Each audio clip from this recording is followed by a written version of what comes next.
her a call again, and then she just added another phone number to the 13-year-old grandson who's possibly with the daughter. Step out with this. 2412. Veteran crisis hotline's calling in, so they have a female veteran off her medication. She's at work to Safe Haven. Detecting 12, take a check that one out. 6 Rumble, 2-1 Charlie, get shot.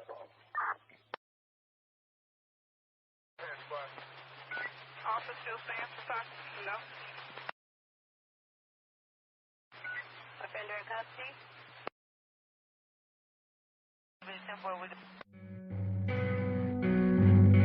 Anyone else close, might just let me know.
All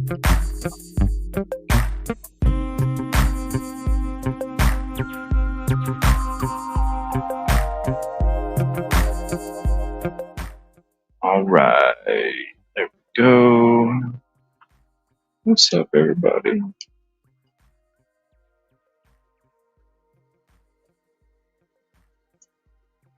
We are on the road.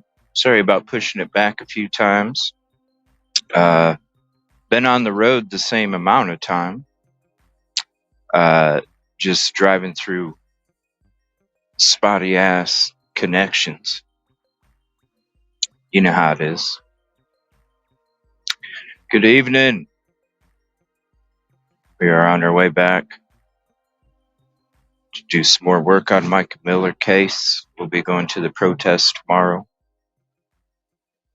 And then we're going to be going to do some stuff after that. I want to say a special shout out to Tom Savard. Thank you for your support. I appreciate you. I can't wait to get some work done for Micah Miller. Not only awareness, but some real answers, some truth. Tom and I were kind of conversating here before, and we both feel the same way. If you go to the video, I believe it's 2 nights ago. If you go to the 2-hour and 24-minute timestamp of the video from 2 nights ago, you'll see how I break down the route. You'll see how I break down Lumber River State Park. You see how I break down everything that is involved with that. None of it makes sense. So we're going to go out there and we're going to explore. It's like I was telling Tom. I said, it's one thing when you're looking, you're coming from a different perspective. It's another thing when you go there and then you can take the people there with you, because it's about spreading awareness. It's about spreading awareness of how this shit don't make sense.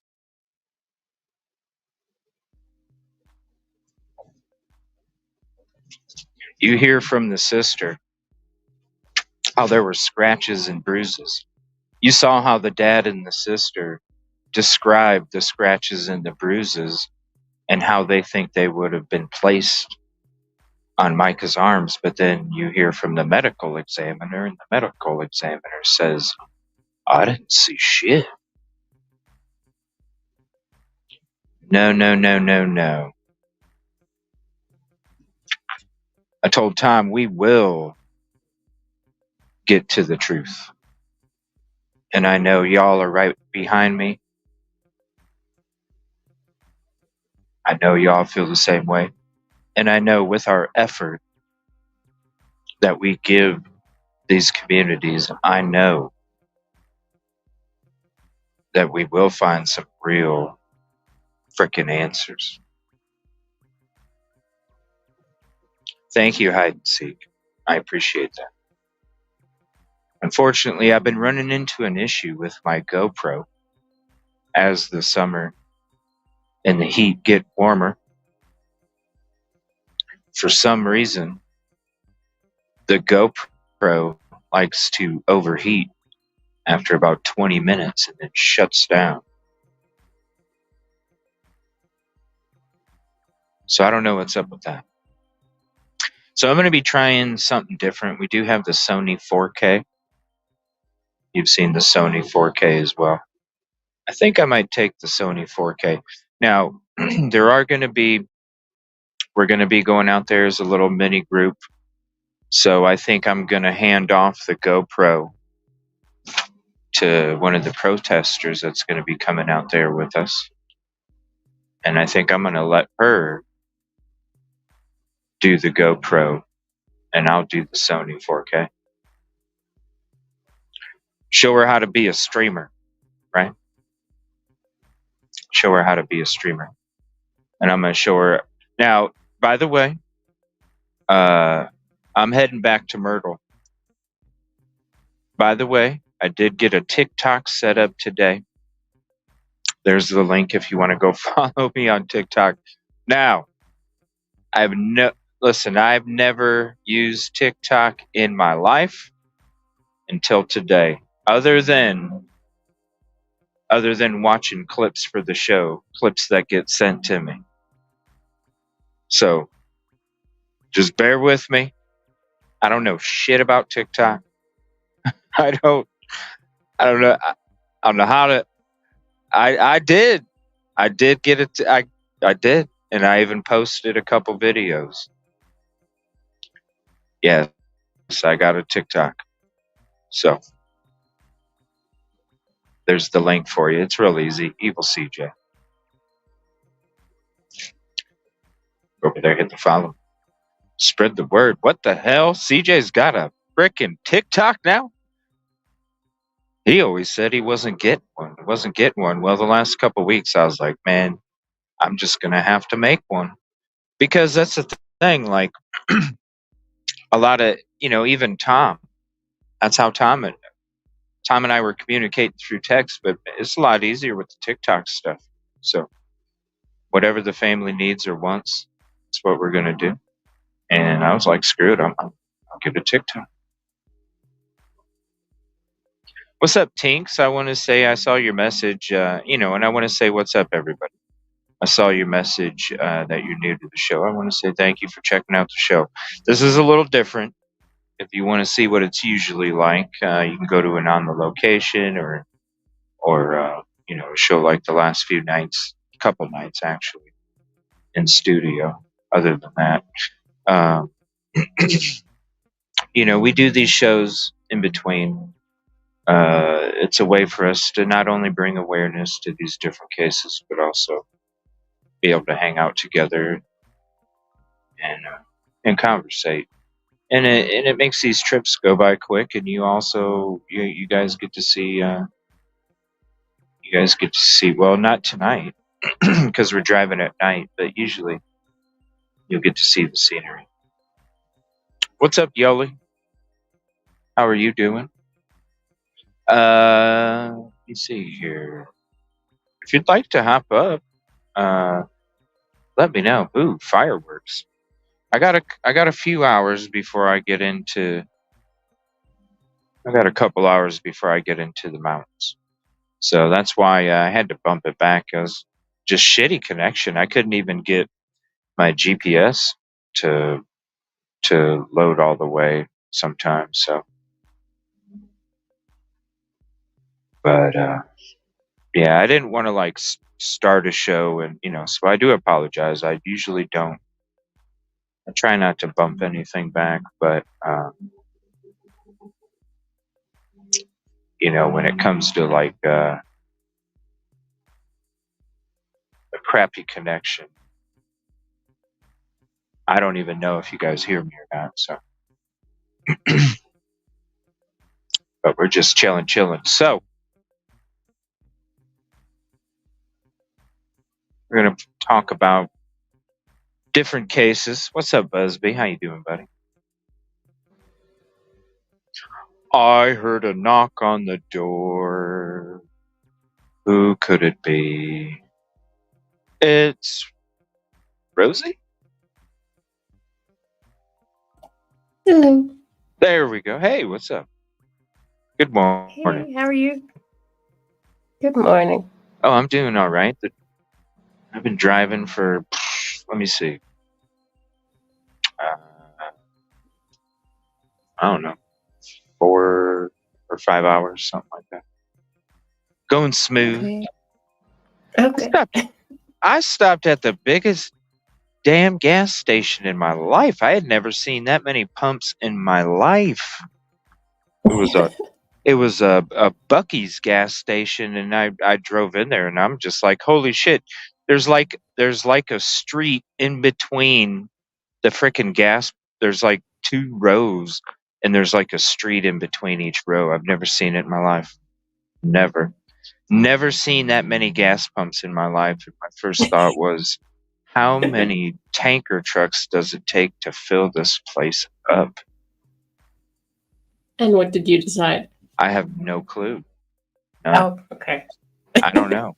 I don't know how much one tanker truck can fill up, But man, I never seen that many gas pumps in my life. Like, I was blown away. Blown away. Well, at least that's eventful. Like for there had 5 to hours. be. Let me think here. Let me think.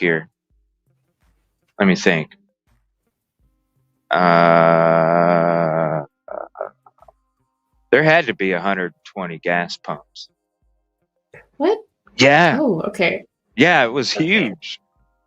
Hold on. Let me rethink that. That might be too high. With your reaction, okay, maybe it might be too high. Let me think. But I don't know a lot about. I should have counted. Now I regret it. I was like, man, I should have counted. Because I've never seen that many in my life. I should have counted.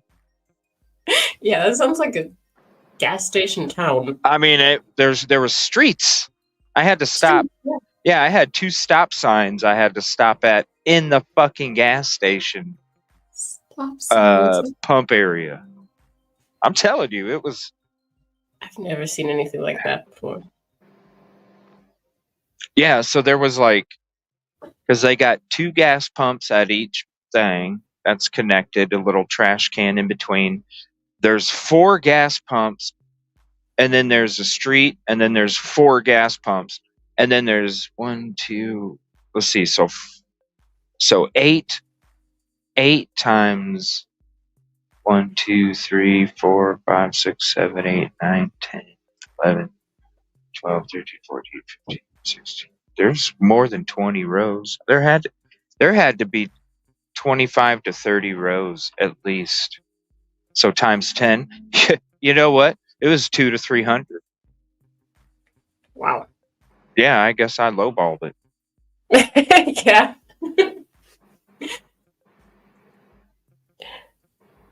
I'm gonna find out. Because I'm gonna make sure I stop back at that one. Please do. Yeah, I'm gonna make sure I stop back at that one.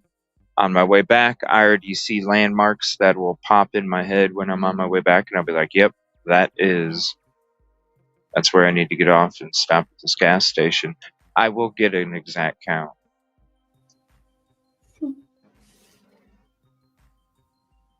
Kid Kitty says her brother said at least 100. Oh, there's more than that.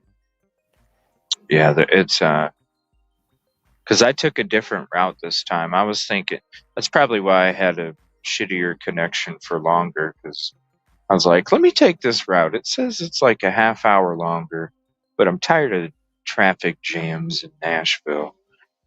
So, and I was going to be heading in there about 6, 7 o'clock at night. So I was like, yeah, it's probably not a good idea to get there about 6 or 7 at night on a Saturday night in Nashville when it usually gets traffic jam. So I decided to take a different way, thinking I'd save time in the long run. Because, I don't understand it, but every time I went to Nashville, it would tell you it only took so long, and then you'd be getting in a traffic jam, and it would still tell you it's only going to take so long. And as you're in the traffic jam, then the time starts piling up. It's a bunch of crap. It don't tell you. Yeah, that's misleading. Like your directions are in denial. Yeah, so yeah. I'm like, I'm not doing that tonight. Well, you found the gas station. Yeah. Biggest. I've never seen one like that in my life. I was in awe. I was like, whoa, this is nuts. And I just kept driving, and then all of a sudden I wanted to get closer to the store because I had to go to the bathroom too. I was like, I don't want to walk 2 miles to go to the bathroom. So I drove up close to get a close gas pump, which meant I had to drive all the way down towards the end. And I I was like, holy crap, there's like a street in between the gas pumps. Never seen it.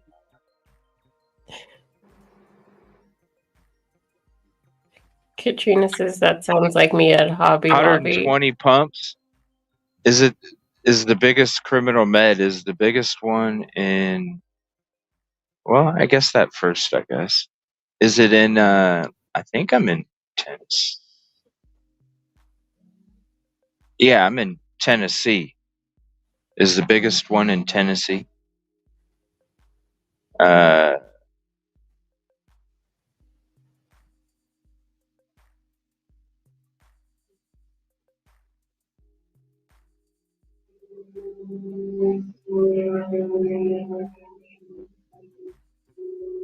Criminal Med says It's in Texas. Well, how many pumps is the one? It's by Knoxville. It's on the west.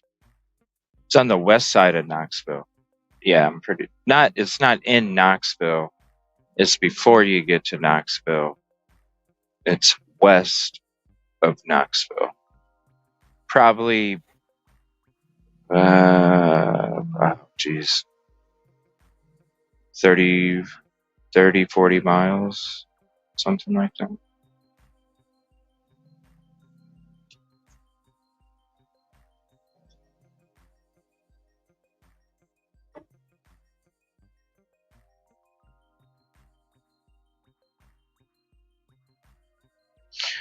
So I saw a video Jay for Justice put out. I shared it on a community post. I thought it was pretty interesting because it's about the cease and desist letters that everybody's getting. And shout out to her. She used some of our shit for the clip. And you have to like see the video while you listen to it, though. It's one of those. But I shared it on the community post. It's a really good video. You guys should go check it out. You know, speaking of that, it's like I said, when I said, his wish is my command, we've already been practicing that shit a month ago. So the wish is your command. It's like, all right, bro, we already started doing that shit anyway. Like, I don't need some fucking letter from some divorce attorney to fucking tell me not to talk about somebody. Like, I haven't even been talking about your ass. Why would you want people not to talk about your son? Right? When have we ever, hell, anytime I've talked about his son, I called him a superhero. So I don't know what the fuck he's talking about. Maybe because I had to block some fucking family members because they kept coming in my shit spreading misinformation, and I ain't down with it. The one that flaps their fucking mouth all the time. We don't want drama, but yet flapping fucking mouth all over the fucking place, spreading bullshit. Oh, that was well done. Just saying. I'm just saying.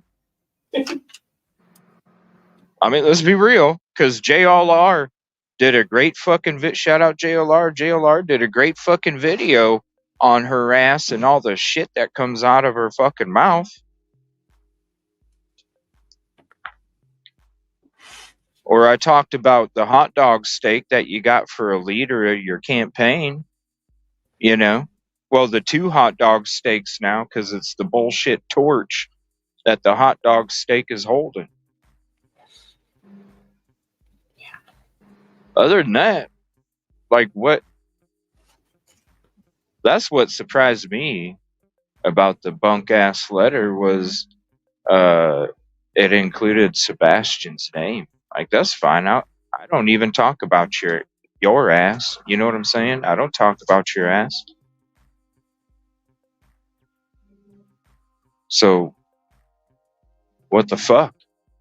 There's all these other creators out there going, CJ got a fucking letter? Like, when did CJ? Yeah. CJ ain't talked about the case for a couple weeks just because there ain't no fucking updates. He already said that shit a month ago. I'll talk about updates.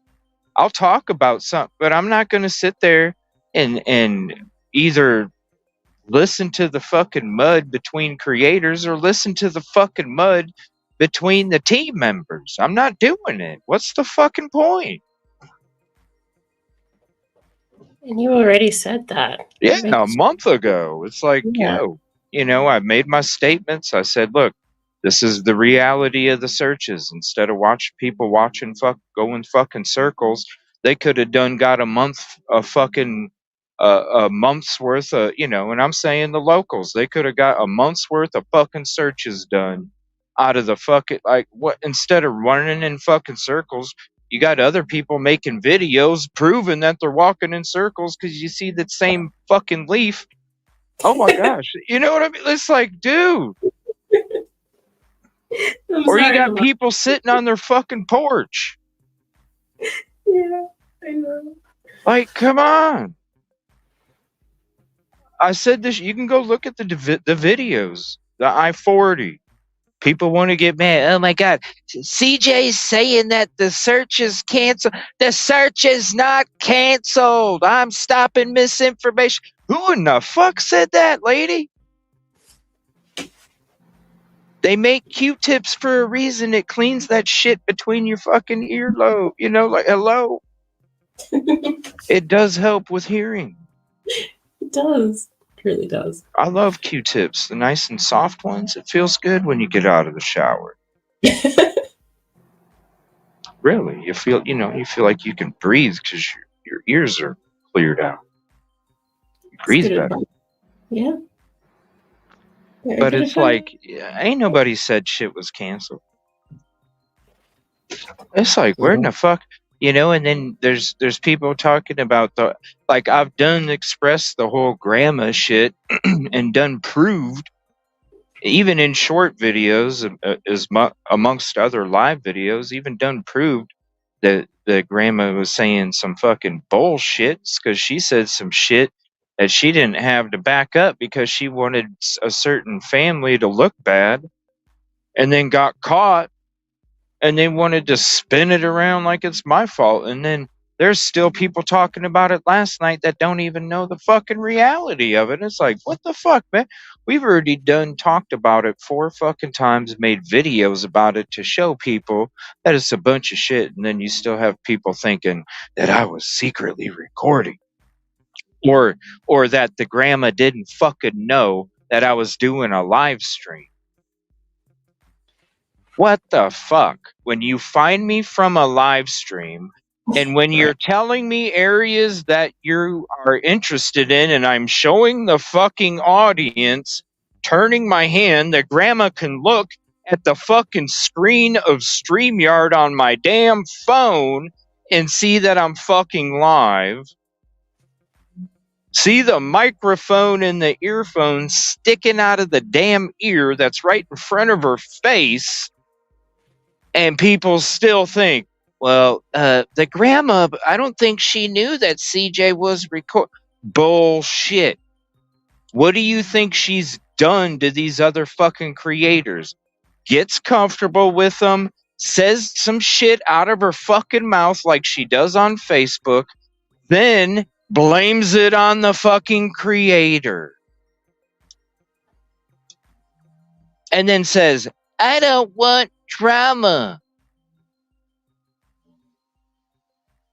Again, go watch the JLR video discussing it, and you'll see exactly what I'm fucking talking about. And it'll make sense, because what she did to others, she did to me. Except the shit that she said to me caused a humongous fucking shitstorm with fucking Seth, the Proudfoots, and everybody. Because then, I mean, even on other Web Sleuth and all these other fucking shows, talking about, well, somebody said, because they don't want to say, somebody said that there was videos that Seth had videos of Chris ripping down posters saying that he wasn't going to be found. Because that's the shit that Grandma said on my fucking show, knowing I was live streaming, because that's how she found me. And I was showing everybody the areas that she was talking about. So when we're talking about the different areas, you guys can see on the camera the different areas we're talking about. No, my lord. The only time the camera was on their feet was when I was walking up because I didn't want to show their fucking face. Watch the fucking video before you comment on my fucking shit, because people that don't know what they're fucking talking about continue to spread the misinformation, which is why I had to make 4 fucking videos about how the shit happened the way that I just said it. It's ridiculous. I'm tired of hearing people talking about shit, acting like they know what they're talking about when they don't even go look at it themselves. So, this letter, did I get something from Grandma? Yeah, I got something from Grandma on one of my fucking videos. She left a comment on one of my videos. Get the fuck out of here. You know what I'm saying? That's when I blocked your ass.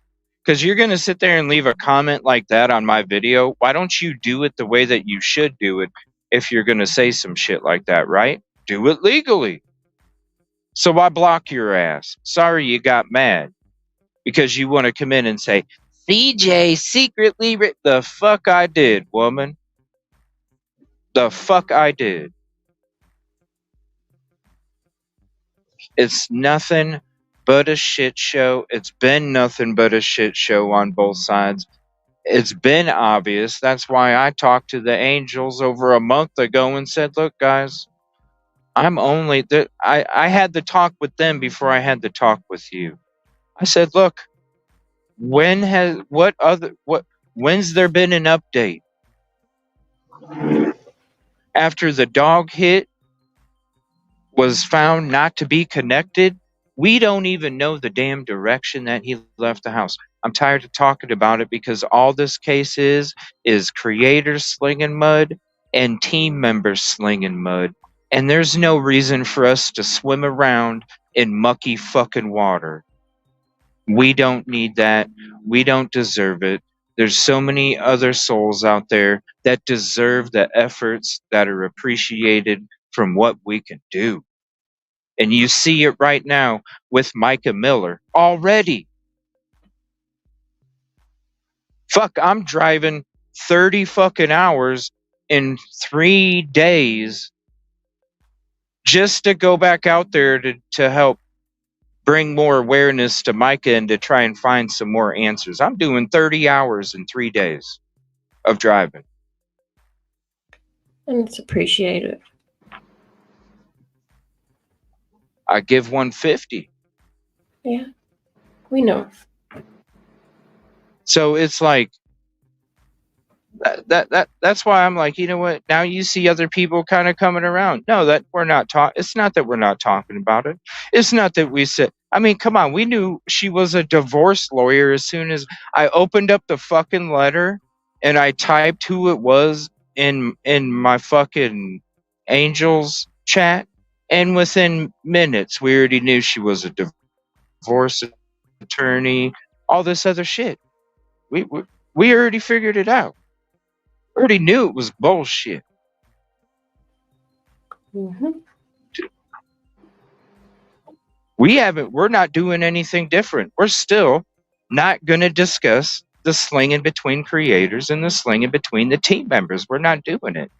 Until there's an update, we'll talk about it. This was an update. This is a beautiful piece of paper. I'm telling you, it was nice. But when you read it, you're like, that's why when I talked about it a couple nights ago, that's why when I talked about it, I'm sitting there going, what the fuck? That it's just like the other creators. They're the ones going, CJ got a fucking letter? Why? Because who would expect that? Right. I mean, Seriously. Like with everything that we've done, that's why I said when I'm talking about it a couple nights ago and I showed you guys and we're talking about it. No, I didn't. I don't know where that came from that I got it in an email. I said I fucking got a certified paper little card in the mailbox on Monday and I went to go get the mail on fucking Thursday when I got home. When I got home Thursday, I went to the post office Friday morning, and that's when I got the letter. And then when I got home, I fucking opened it because I saw where it was from. Once I fucking signed for it, I saw where it was from. I'm like, oh, because I thought it was coming from another state. I thought it was coming from another state. So I'm like, I was shocked when I was like, Tennessee? Okay. So then I'm sitting there going, oh, I didn't get an email, detective. She left a comment on one of my videos and said, and said the same shit that she said to JLR, but she left it in a comment on a video. And I'm like, get the fuck out of here. Like, okay, you're gonna, I'm sorry. It's a different process than that. You can't just leave that comment on a fucking video and then all of a sudden the next time I speak of you, you know, like, come on, let's be real. So I'm like, get the fuck out of here, right? You're blocked. You're blocked. I don't need it. I don't need it. I don't need it.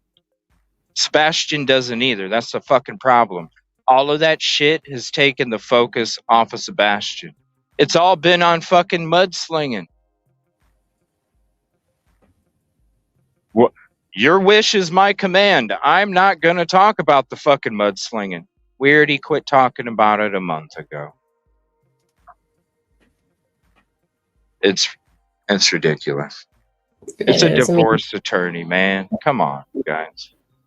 Yeah. JLR did a great video about it. I wish I had the time. I ain't got that time. He's got all these other people doing shit for him. So.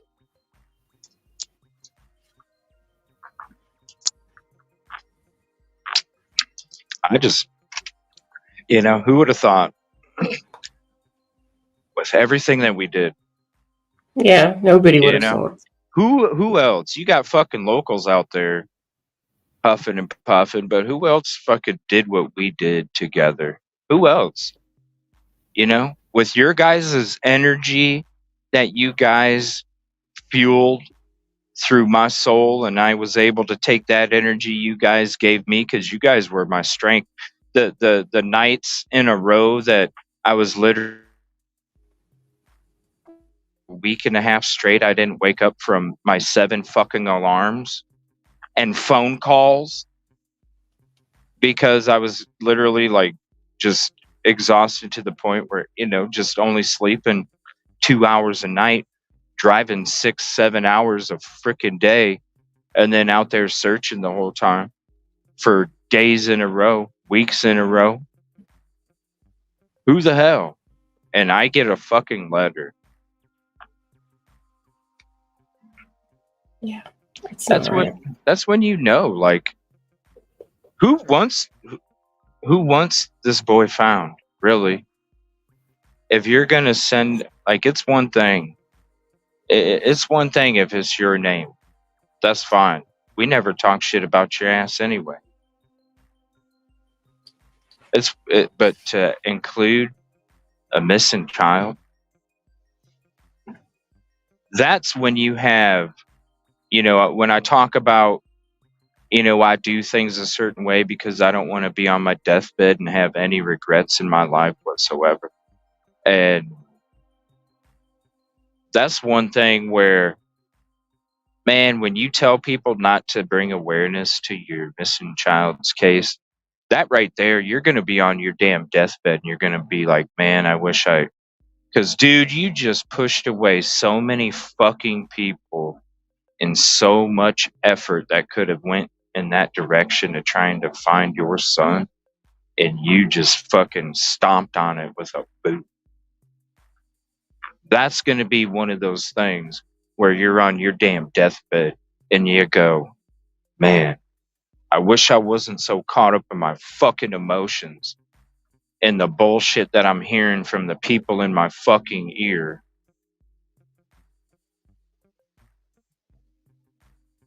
And I should have just said my name and not his name too. That's the most fucked up thing. I don't give a shit about the words and the piece of paper. I don't give a shit about it. I really don't. Because, like I said, we were already doing this shit a month ago. It ain't nothing new for us. Maybe it might have freaked everybody else. It ain't nothing new for us.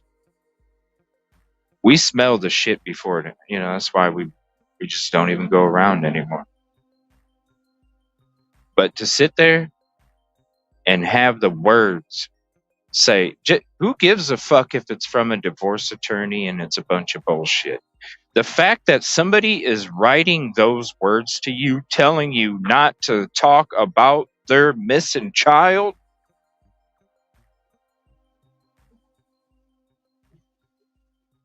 that's a whole lot of dumbass.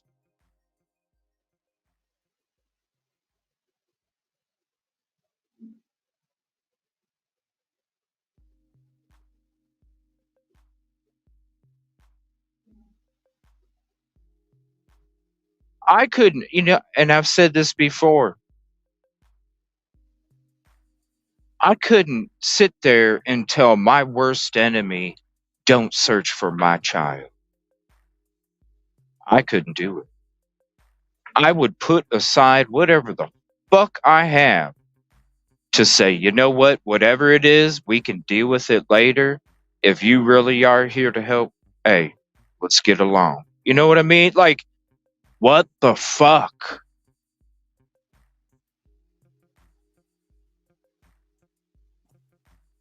Sorry, I forgot myself on mute. Sorry. Oh, It's still early. I just don't get it.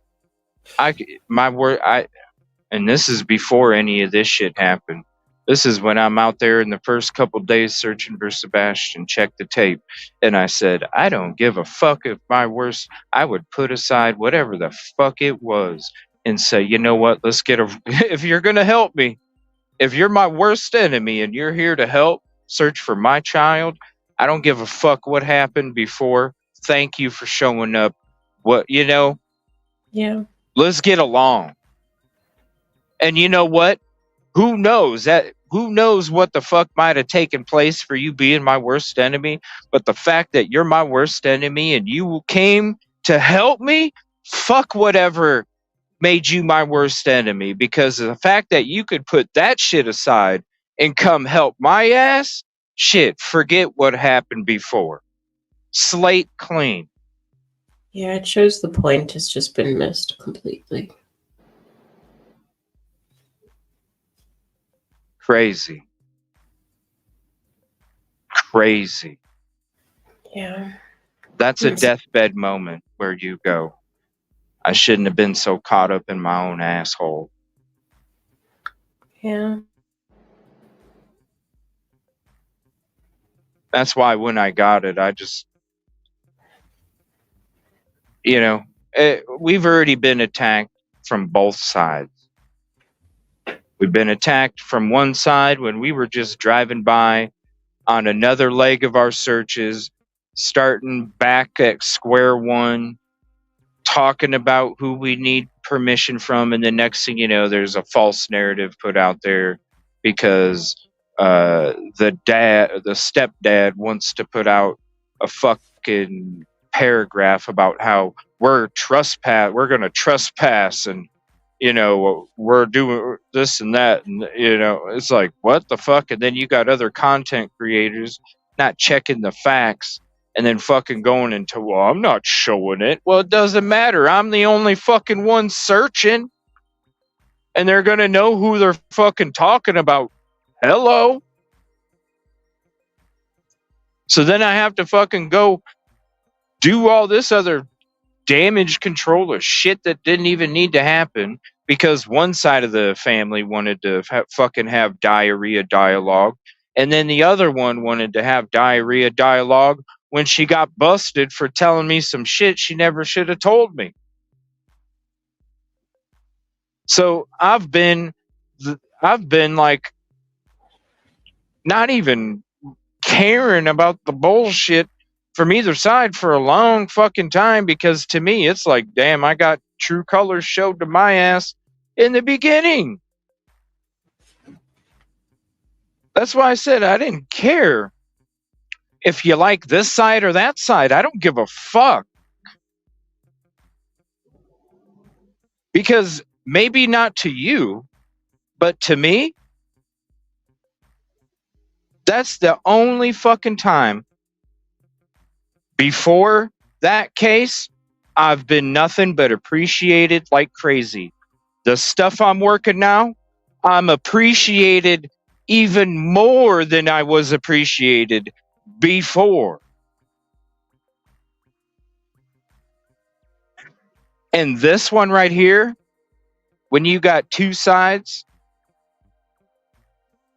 coming out with some diarrhea dialogue out the mouth, when you were the one driving 7 hours a day, getting 2 hours of sleep, just to fucking help search for their fucking missing loved one?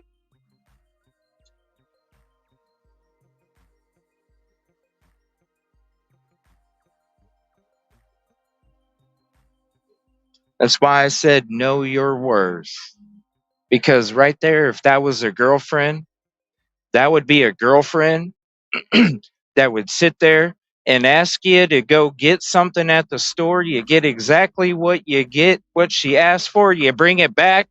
And then she gets mad at you and tells you you got the wrong fucking thing, and then slams the door.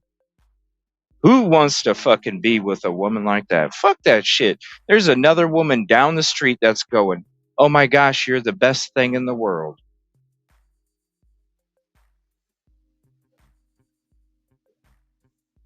Know your worth.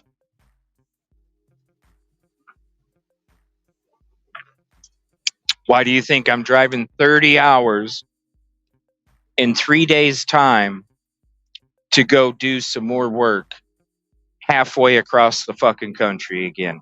Because this family and this community appreciate the fuck out of me. And when you give 150, you do the 30 hours of fucking driving in 3 days. Sorry, it's 15 hours one way. 14. 30 hours in 3 days. Sorry.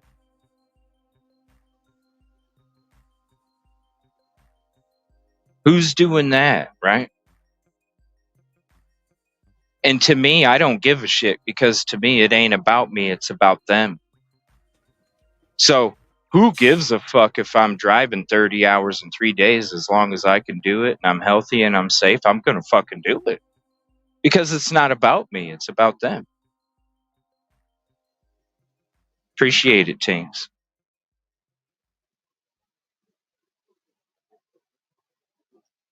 Check out some of the older episodes if you want to see, like, these on the road shows are a little different. I would normally put the camera up sideways, but it's dark, so I have to I'll look at like getting some kind of like inside light that's not crazy bright, so that way you guys can kind of see me even if it's at night.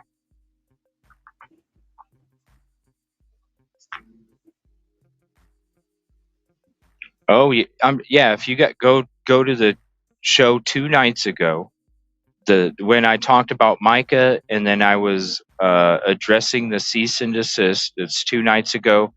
Go to the 2 hour and 24-minute timestamp. That's when I start to go into the routes, how the routes don't make sense, and then I start going into the Lumber River State Park stuff and how that don't make sense either. So it's a good. I should have that one of the things I forgot to do today was make a highlight out of that because I know we've been talking about it since Monday. Yeah, since Monday or Tuesday. Monday or Tuesday. I think it was Monday. I think it was, yeah. Yeah, I think it was Monday. Yeah, we've been talking about it since Monday and on a couple shows, and I still wasn't able to make a highlight of it. And I should have, because really we even with the 911 call and stuff too, Rosie, I think we broke it all down pretty good when it comes to the route, the scene where everything took place, and also the 911 call. I think we broke everything down really good to really show like absolutely none of it makes sense at all whatsoever. None.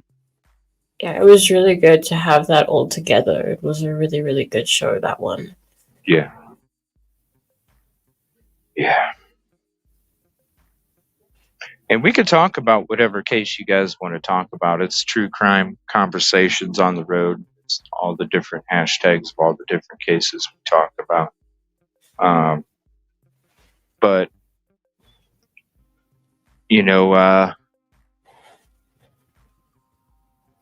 I just wanted to address the dumb shit with Sebastian's case. Yeah. Again. Yeah, you needed to. It's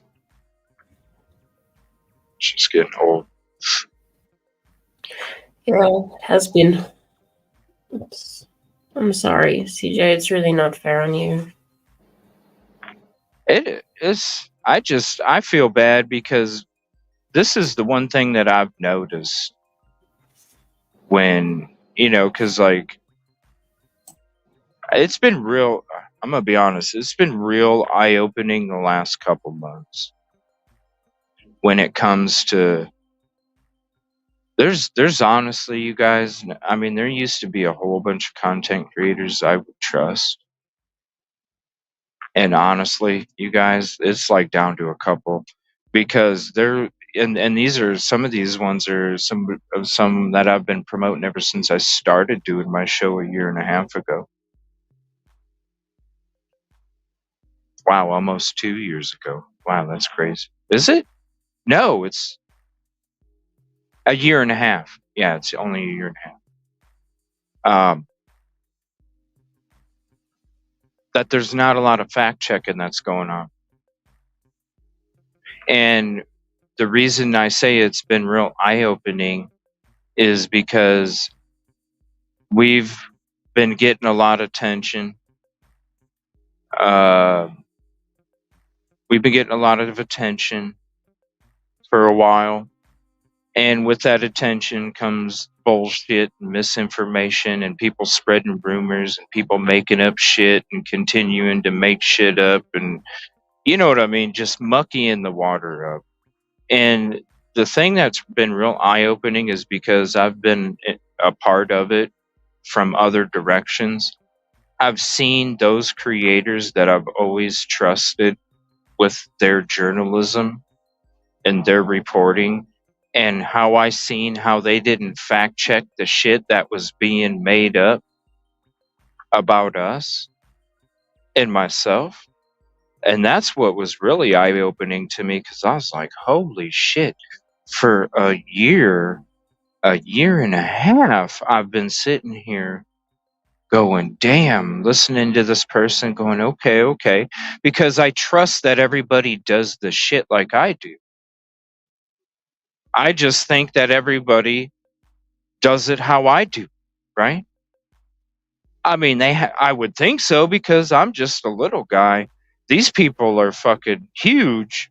And don't you think that I would be the one about not fact checking because I'm trying to get to their level instead of the other way around?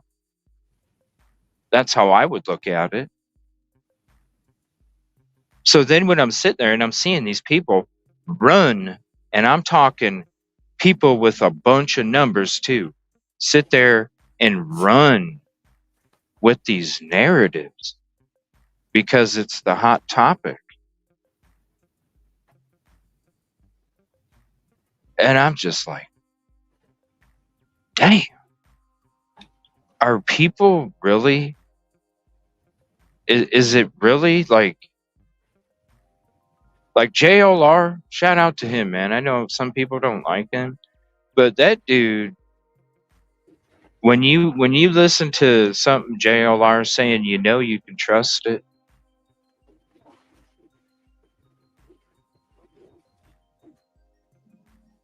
And I feel bad. It's not that anybody should feel bad for me. Don't worry about me because I don't give a shit what other people think.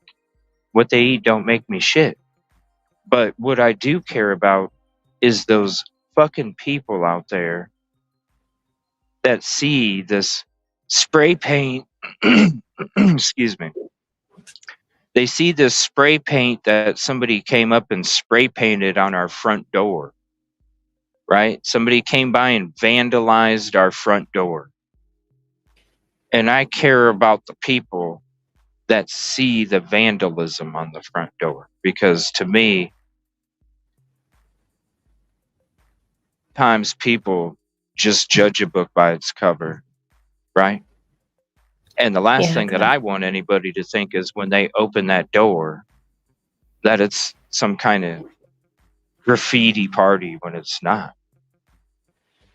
It's some couches, people chilling back to some saxophone, having a good time. Exactly. That's what I feel sorry for.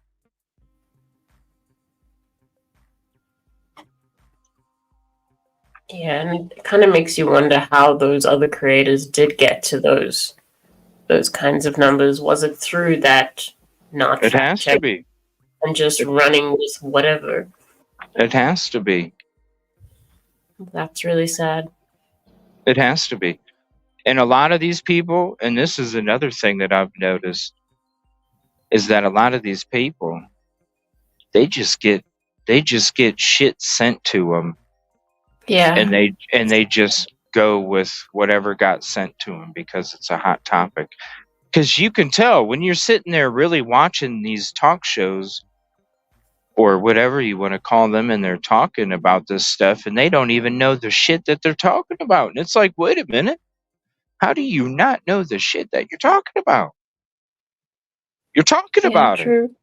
And if you're doing a show on it and you're talking to your fam, like you guys are in this together, and how do you not know shit about the fucking case? I mean, one would hope that you do, but so obviously yeah, those it's a requirement. Yeah, they are about it's it's the hot topics, just like it's the little guys like me, the little guys like me where I can. Well, I didn't show it. I didn't show it, but I made my thumbnail the fucking what was written in your fucking comment on your video, and you're the only one searching, so it's not hard to figure out. It's like, yo, what are you trying to do? Are you trying to like make people fucking think that I'm like some trespasser? Because if anybody would have done their homework on that comment, they would have came to the show. Hell, it was on the same fucking video that all they had to do was scroll up after they saw the comment, and they could watch the show and they could see the spots where it was no trespassing. And I said, no, sorry guys, we can't. We need permission. And there was even some people in the chat going, CJ, you could go around this way and then you'll be. No, we need permission, you guys. That's all you had to do. And then somebody would have said, oh, wait a minute. Why is he even putting this post? Because he's saying right on this live stream that there's trespassing signs and we need permission. There's property lines that there wasn't even trespassing signs, and I still said I needed permission. I was using that show of that live stream to actually document the neighbors that I needed to ask permission for. And I even said that. That's why we drove in the neighborhood, to find out what neighbors I needed to ask for permission. Yeah, you've always been nothing but respectful. That's why the letter is. I know it's not the same side, but it's still so upsetting because we've seen the effort. Yeah. You know. Well, you guys were there too. You know, Rosie, Yeah. you were on panel for all those times. Everybody in chat was hanging out in chat all those times. Like, it was all of us together. Yeah, it felt like we were there as well. You know. Every day, all day. Yeah. Whether I was driving up there searching or driving back, you all stayed the whole time. That's why I said, you know, when people were making shit up, I'm sitting there going, y'all, you guys have spent the most time with me than with anybody. Like, and how, like, when you look at how much time we spent together, when you look at how much time we really spent together, when you're talking 15 hours a day or more, and then you add that up Yeah. every freaking day, it's like we spent a year's worth of time together in a couple months. We just knocked out a whole year's worth of time, if you think about it. Yeah. True. When you spend that much time together,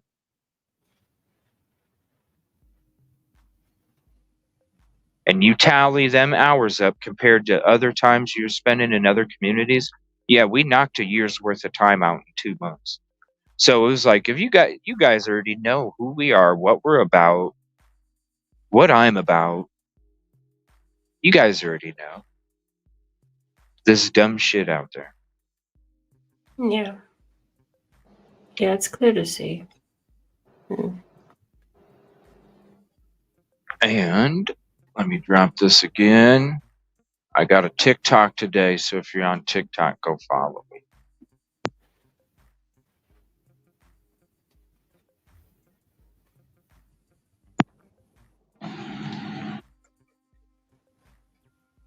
Well, none of it does make sense reality. And everything that we've broke down, I'm telling you guys, Tom feels the same way. Tom feels the exact same way. None of it makes sense.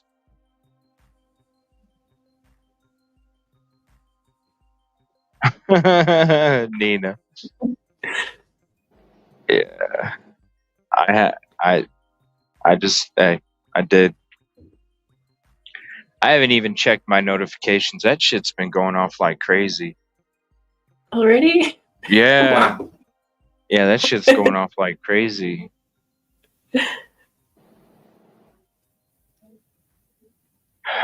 I thought about getting on TikTok live for a little bit during the drive to, being on YouTube and on TikTok when I need to.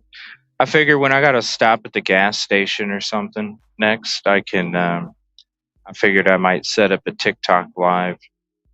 Okay. And have a YouTube and a TikTok. But that's a ways from now. I'll be doing some TikTok stuff here and there. I don't know. I'm new to it, so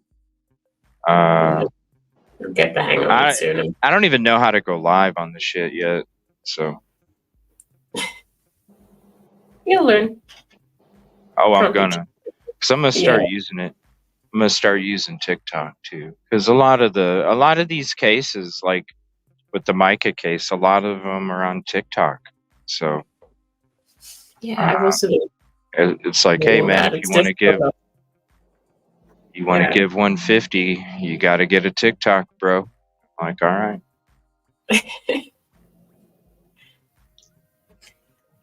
Katrina says hit the live button.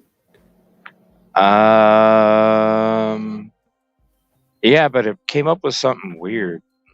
So I was like, I'll figure it out later. TikTok, I am great at. YouTube, not so much. TikTok CJ.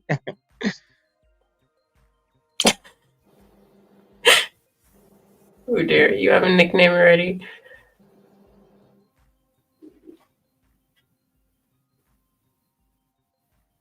Just evil CJ on there.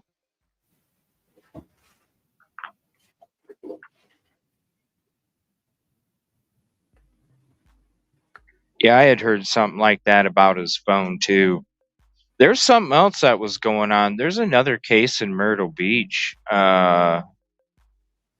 This just happened, I think, less than a week ago. Do you guys know anything about this? Well, you have to have 1,000. Okay, that's what it is. I don't have 1,000. Well, I don't know. I don't think I do. I don't know. I haven't checked for a while, but shit. What was I saying? You were talking about another case in Myrtle Beach and asking Oh if yeah, she's heard of it. there's like a.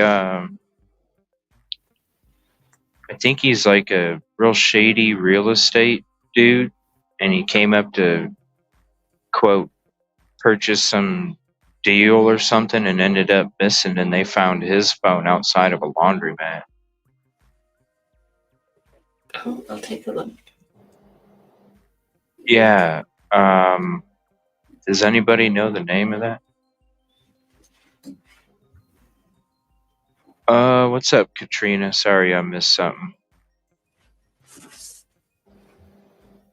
If you want to find me, it's at Evil CJ.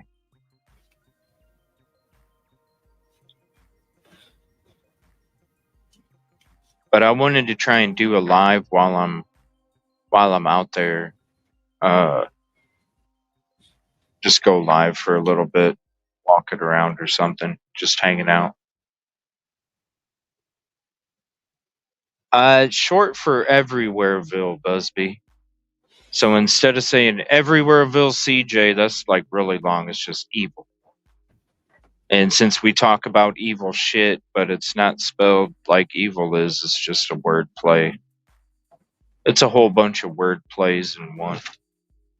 It's like it's like a magic bullet. You know, for JFK, it went ding, ding, ding, ding, all over the place, just one bullet, you know? That's what it's like. It's like, well, it's evil, but it's not spelled that way. Everywhereville, that's a long way, but oh, okay, I see how evil is shortened for Everywhereville. I see the thought process now. Yeah. Yeah. And then we talk about evil shit. So it's like three surfaces that it pinged off of. Ping, ping, ping. Bam, bam, bam, bam.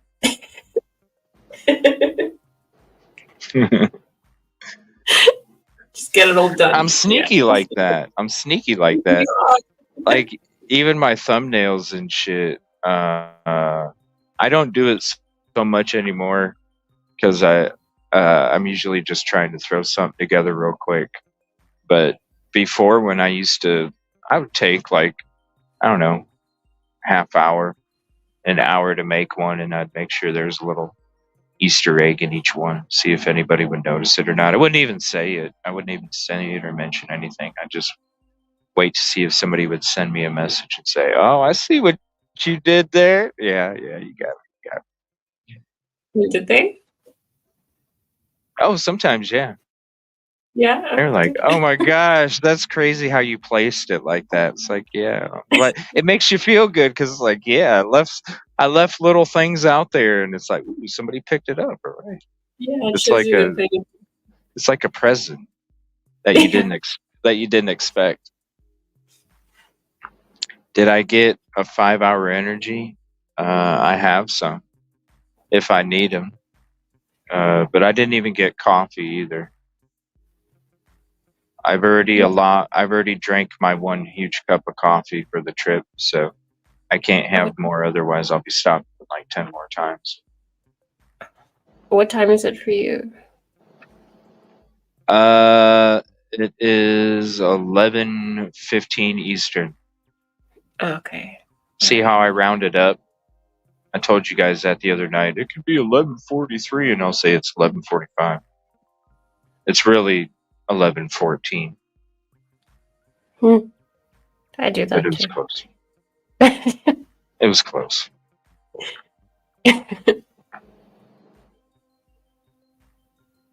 So I haven't checked anything. I've kind of as I've been stopping here and there, I'll go through my subscription list and kind of go through different things and save some stuff. But I haven't seen anything that might have broke in the last few hours. Is there anything crazy that kind of dropped, or has it just been a regular Saturday night of just conversation? Is there anything crazy that came out?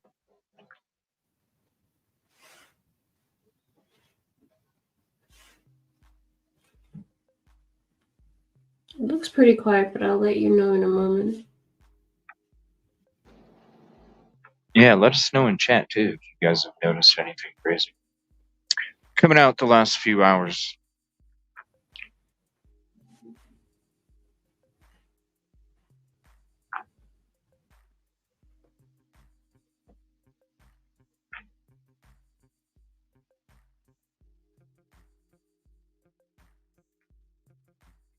Ballers is the what? Ballers is the business he was looking for property for. Is that like the estate agency? It's the name of the building, I think. Oh, okay. Yeah, we covered some of the Karen Reed case a while ago.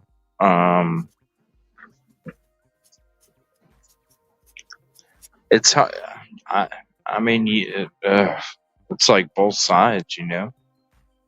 You can see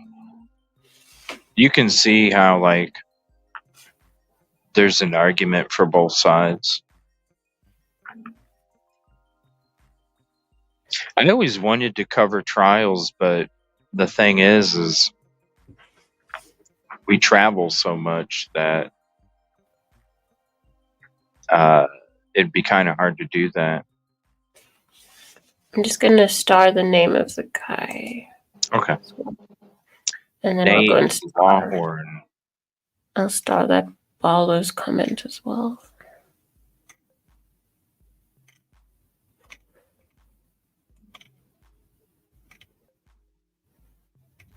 Yeah, so I might go do some stuff for that one too while I'm there. I think he's from Florida, right?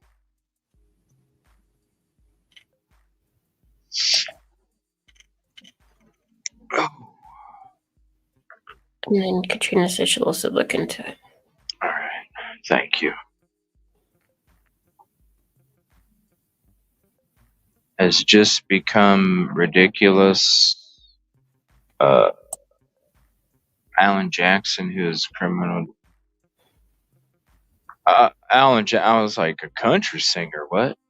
Chattahoochee? Chattahoochee's a lawyer? Interesting defense. What? Does he still have his mustache? Right? Alan Chattahoochee That would be Jackson. Yeah. That blonde mustache. I have no idea who that is. You gotta look it up. You gotta look it up. Look up Alan Jackson Chattahoochee. Or I don't know if that's what it's called. What's the song called, you guys? Is it called Chattahoochee? I just always thought that word was funny. And then he's got that, you know, the country. I don't know what you're talking about yet. Yeah, the country, you know, the what's that? It's not like a howl. It's a curdle. Yeah, it's a curdle. How they do the curdle shit, the country singers. Yeah, you gotta look it up. That's what it's called, Chattahoochee.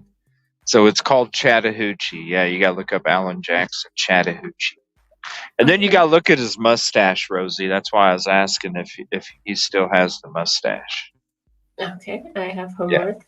Yeah. Okay. It was a nice mustache. Yeah. Okay. Like if I was gonna grow a mustache, I'd probably grow a mustache like that. Yeah. Hold on, I'm looking. Yeah, look it up. Now I'm not into like the mullets and shit. That's not me. But if I grew a mustache, I'd definitely grow, and I'd probably grow like a little hair on the chin, like a French painter or something. I'd have like that mustache with the chin hair, like a French painter. That's what I would grow if I was going to grow a mustache.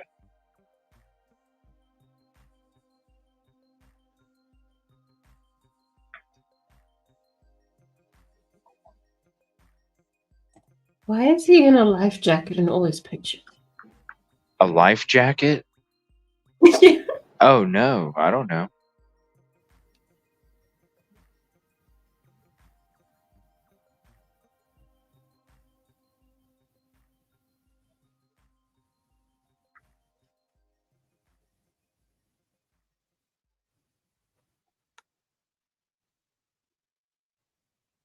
Ah, it's so beautiful. It's nice and cool and dark and comfortable. Nice. Oh, It's yeah, like sorry, I was reading chat. it's too bad. It's good sleeping weather. That's for sure. I wish I had a. Oh, it'd be nice to just chill back for a couple hours. Oh, you're getting tired? No, I'm just saying, like get one of those self-driving vehicles. Right. Just kick back, lay down in the car for a couple hours, take a nap. Got a long day tomorrow, and I'll have minimal sleep. You can get a little bit of sleep before. Yeah. Hopefully.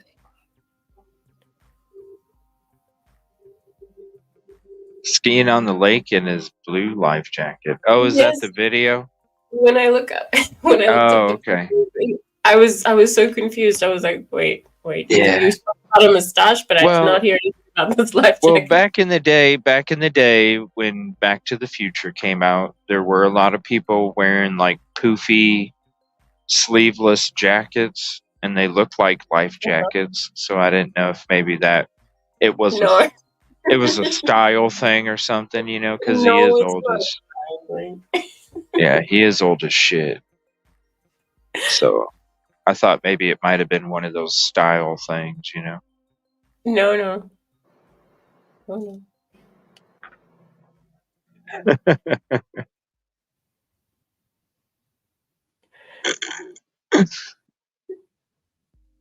Chattahoochee. What do we talk about here? I know. So, what do you guys think? We didn't get to do it's well, trust me, after these few days, because I this is what I have planned. I know it's always changing because shit just comes out of nowhere, and that's fine because that happens when we're doing what we're doing. But we another we haven't been able to have the Idaho 4 review more of the court hearing shows. But after these next few days, I'm going to be busting out a lot of work here in the next few days. And then if something else doesn't pop up, then we'll be back in the studio for a bit. And we'll get to a lot of those shows that we haven't got to just because we've been traveling so much. It's kind of hard to do that. What's up, Brian? How you doing?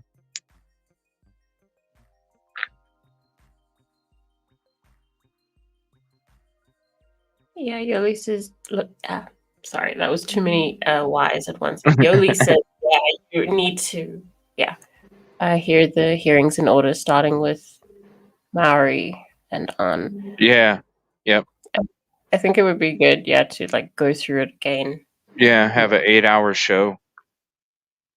Yeah, something like that. I also need to catch up. Yeah, have like a all day 8-hour show.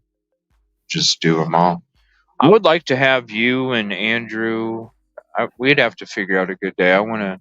I still have to do a show with Commercial Zone, breaking down the PCA from Payne. That was a shit show. That court hearing, that was crazy. Seeing Payne on the stand. and then seeing what little work they did do. Yeah. It's crazy.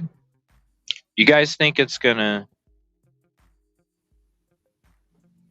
What do you think is gonna happen? Do you think it's gonna get dismissed? I mean, the way, I don't know. We obviously don't know what what's in the discovery, but man, when you're hearing these witnesses and you're hearing Ann Taylor, it really does. I mean, especially these witnesses, it's, where's the beef? Yeah, it shouldn't sound like that. So do you think it's going to be? What do you think, Rosie? And you let us know in chat. Do you think it's going to be dismissed? Do you think they're going to still try and? I mean, can they even drop the DP and try and just convict him without? I mean, can they do that? To me, it doesn't seem like they. To me, it seems like she's going to be. She's trying to get, just like when she was trying to get to go back to the grand jury, where she went to the Idaho Supreme Court. It's like she's trying to get the shit thrown out that was able to arrest him, that was able to charge him. Because after that, what do you got? A dismissal. Yeah. Hold on. Yoli says, there's a procedure. I don't know the procedure for getting the case dismissed at this point. I'm sure there is a way to dismiss it. Yeah. I mean, because you're supposed to have all this stuff. And then especially Brett Payne. Like Brett Payne on the witness stand. That was horrible. Yeah. Lead scapegoat of the year. How he came up with the PCA. Yeah.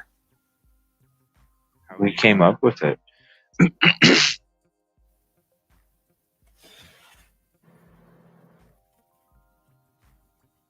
And it's like, you got some just based off a majority of the PCA was based off of conversations.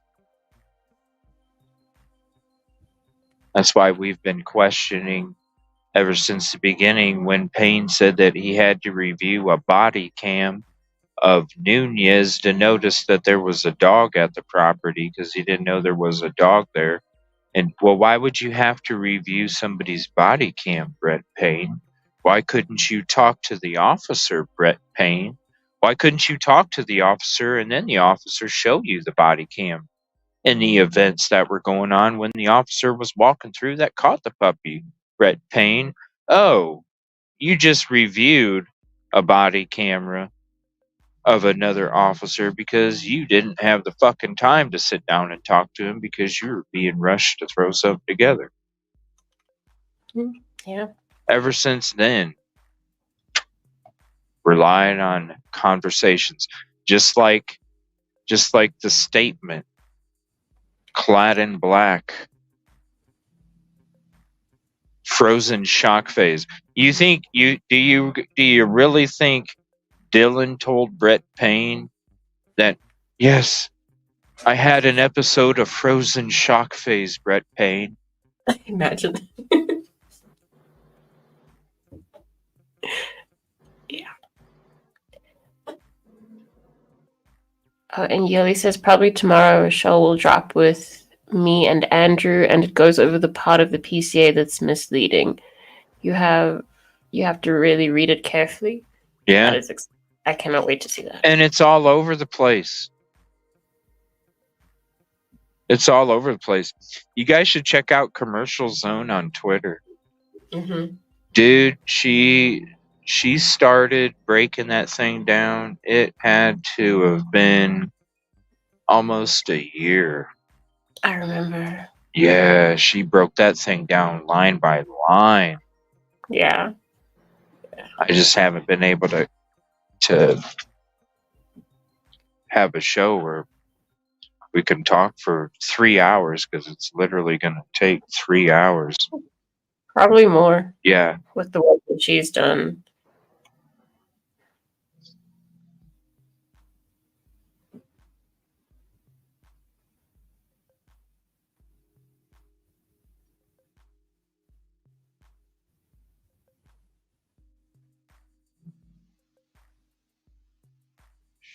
What happened?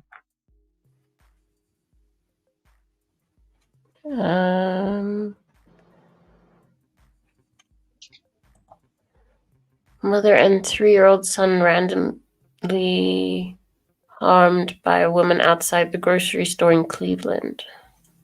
Whoa. The There was child just a mass shooting in Akron, too. It was a birthday party. Oh, What the that's tragic. hell?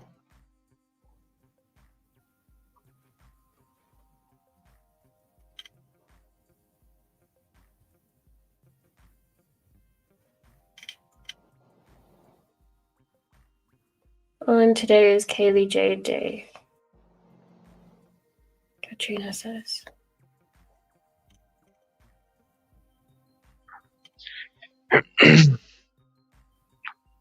Yeah.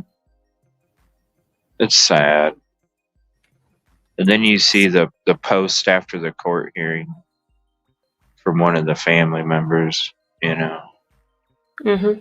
They're just it's gotta hurt, man. You're sitting there being told from people that you have to put trust in because they're the people that are supposed to be doing the job.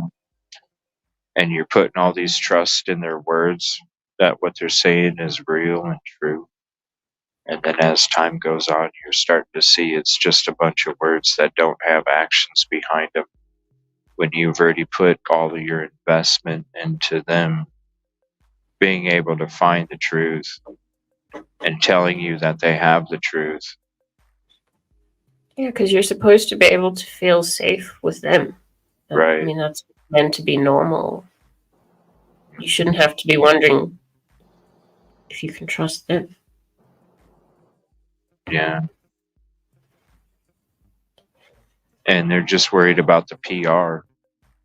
Yeah. The town and everything inside of it is just worried about the PR. Yeah.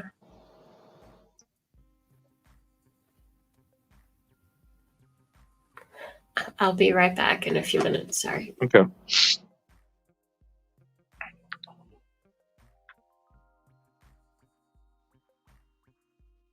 I feel bad for him because, like I said, you're being told this whole time that we got all of this stuff. Just wait till we get to trial, and then you're seeing what's taking place, and it's got to be like, oh my gosh, are we ever going to have justice?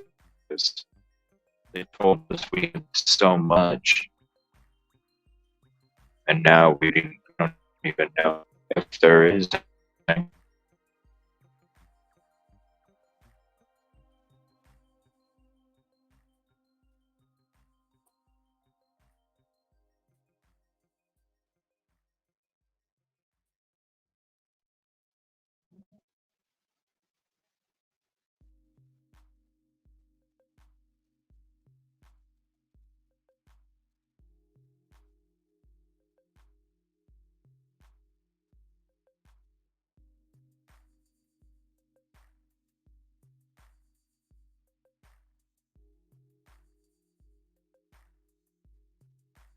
Yeah, the 12 times. Utilize the same tower. I'm sure he utilized the same tower plenty more times than 12. Oh, I probably did. It's like half the bars.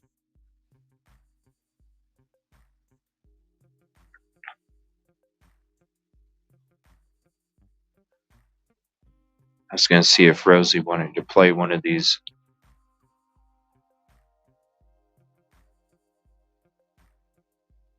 videos here.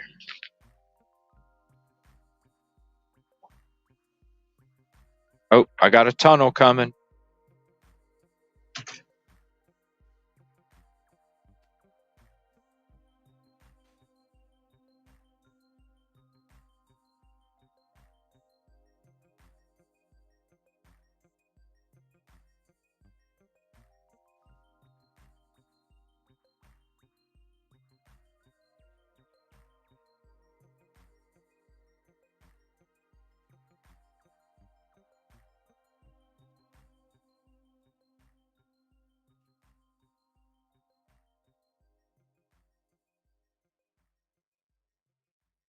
Are we back?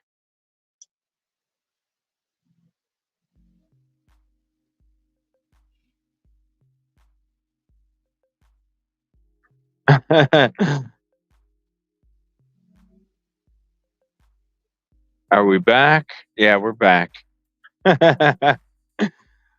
Yeah, the tunnel. We have another one coming up. We have another one coming up soon. What's up, Gigi? Yeah, so when she's back, we're gonna have something to listen to here. There's some videos that I sent. Let me see here.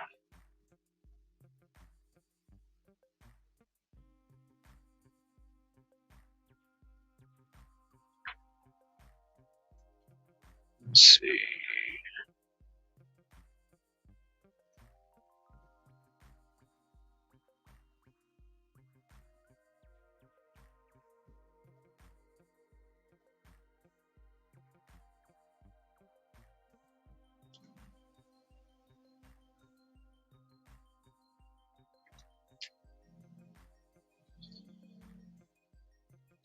Let's see.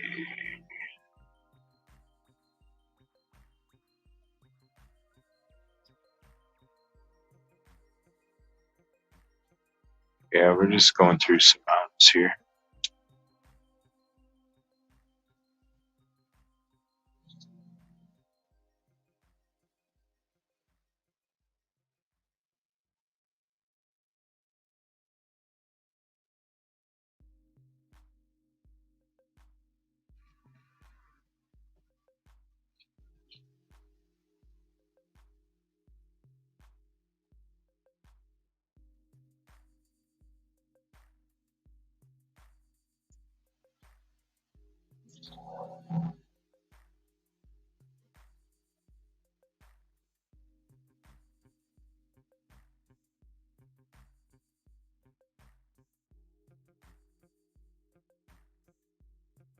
Just give me a few. We're going to be doing some windy stuff here.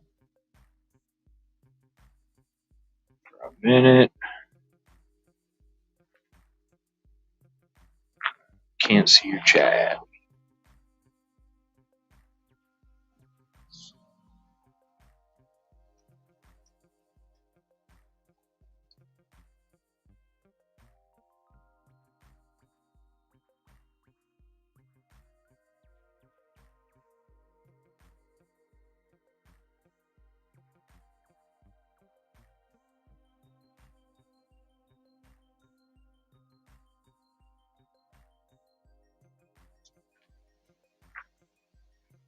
Sorry, I haven't.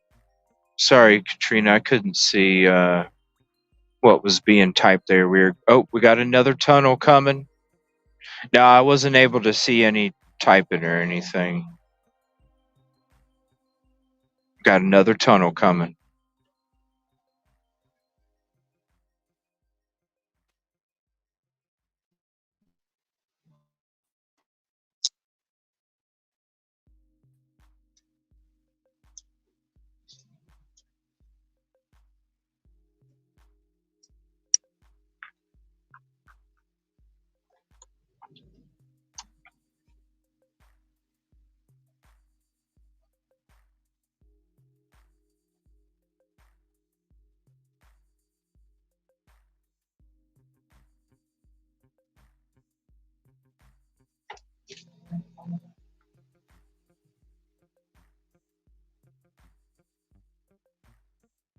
All right, we should be back.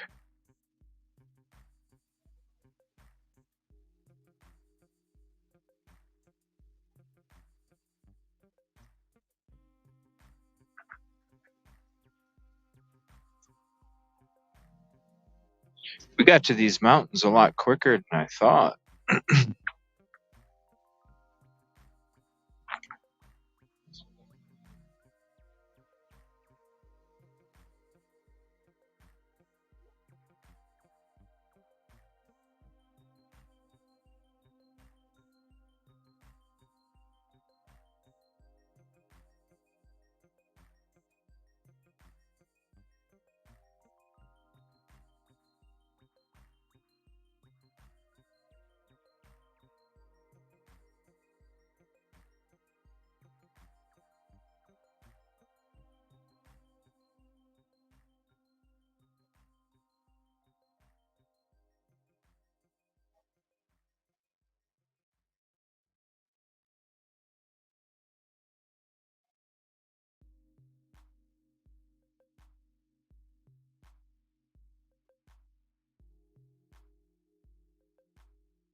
Just some windy roads here.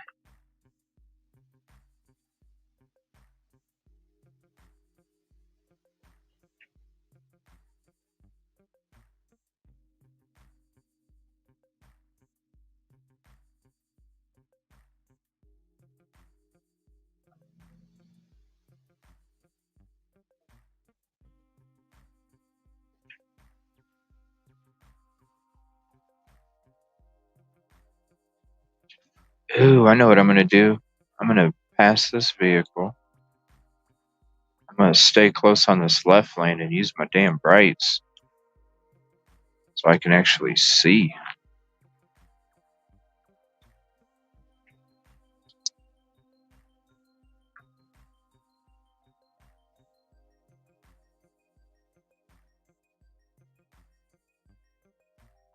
I'll let this barrier block the brightness for the oncoming. See how tall that barrier is?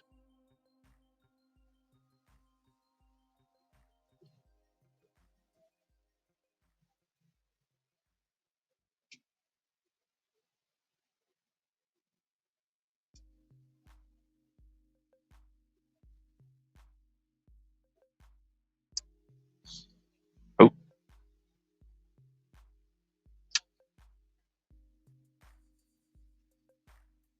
No, it's a cement barrier.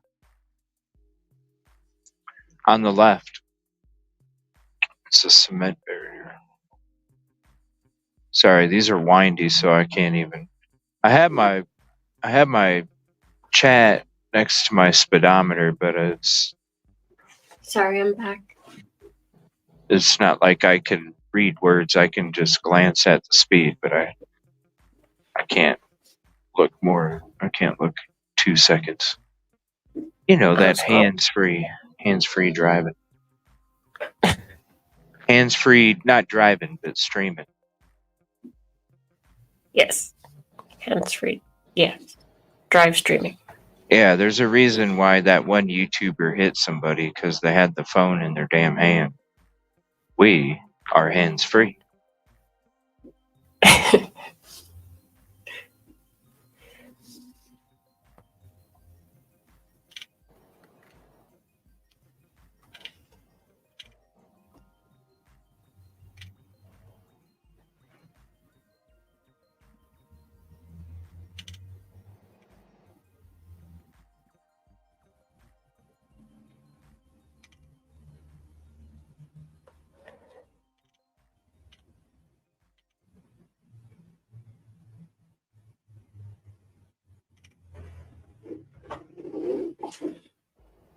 Okay, chat is talking about my Camilla and stream. Yeah, of the water.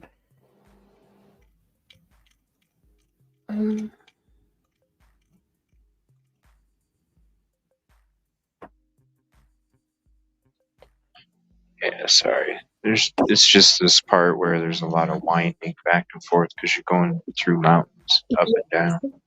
I'm sorry, I had left the worst time. I was trying to get the household awake downstairs. Oh, you're fine. No, you're fine. I'm gonna put a video on and then I'll go and click on everyone there. Yeah. I forgot what I sent. There's a whole bunch of them. So, yeah, you have options. Hold on.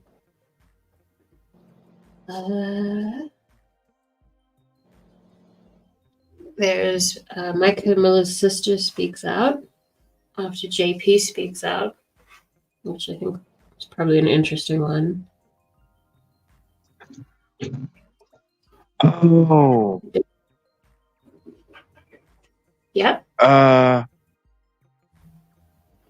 wanted the one where Justin on TikTok talks to somebody that went to the church, where they describe what the church was like. Since we can't go to services because now you have to know somebody to be able to go to their service. Because I was going to go to some. I guess the only way we can really find out, I kind of want to talk to Tom more about his time at the church too. But I want to hear. I'm really interested to hear that conversation. I don't know who we talked to. I think it's a friend of Micah's, maybe. But it was a conversation where they were talking about what the church was, what it was like at that church or something. Okay, I will play that one.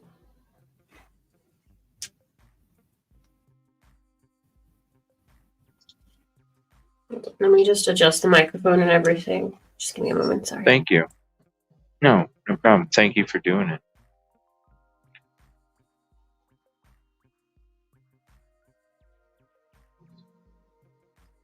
Here, I need to do this too.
Left lane closed.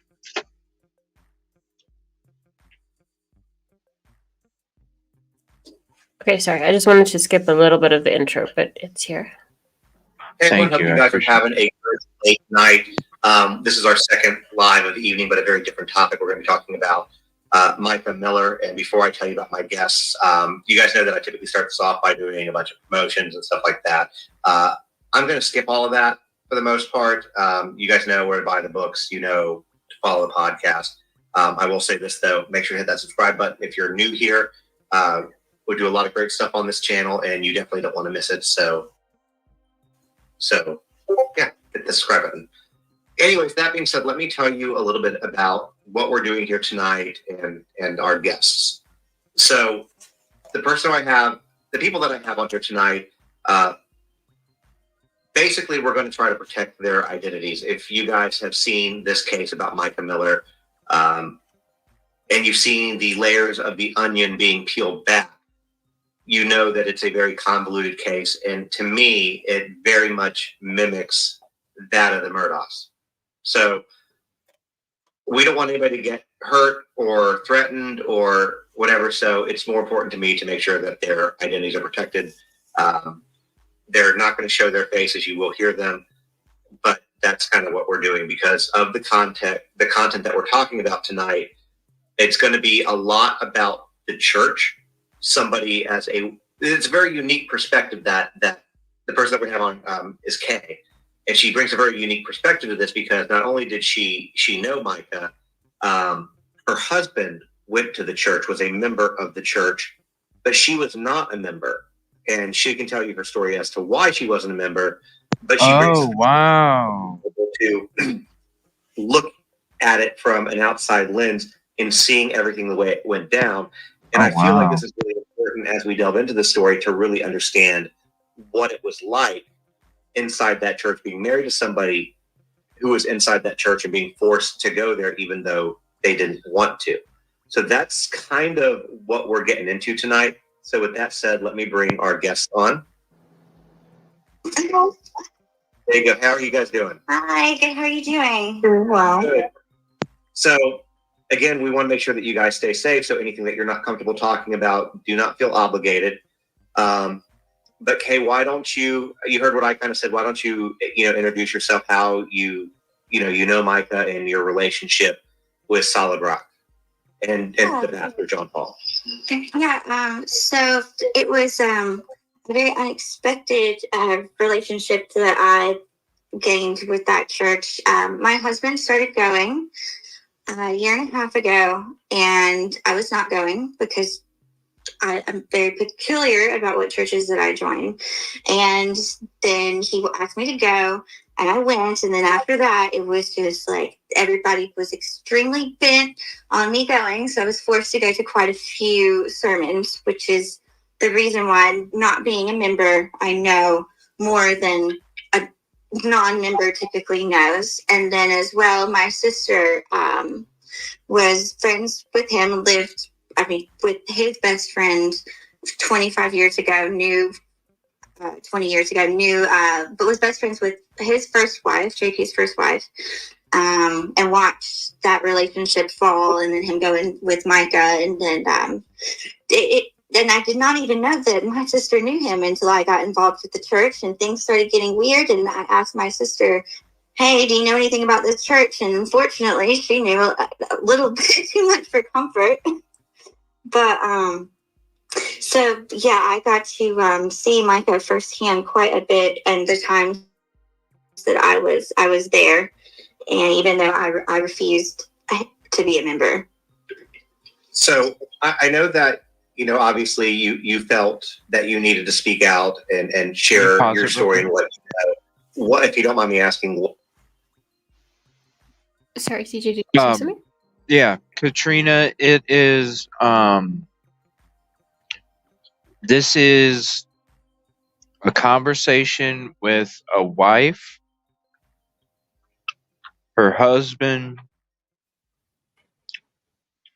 goes or went. Does he still go? I don't think so. I'm not sure, but I will post the link straight afterwards. Sorry, I forgot again. It's she didn't go to the church, but her husband did or does. Yeah. And she went a couple times, but was forced.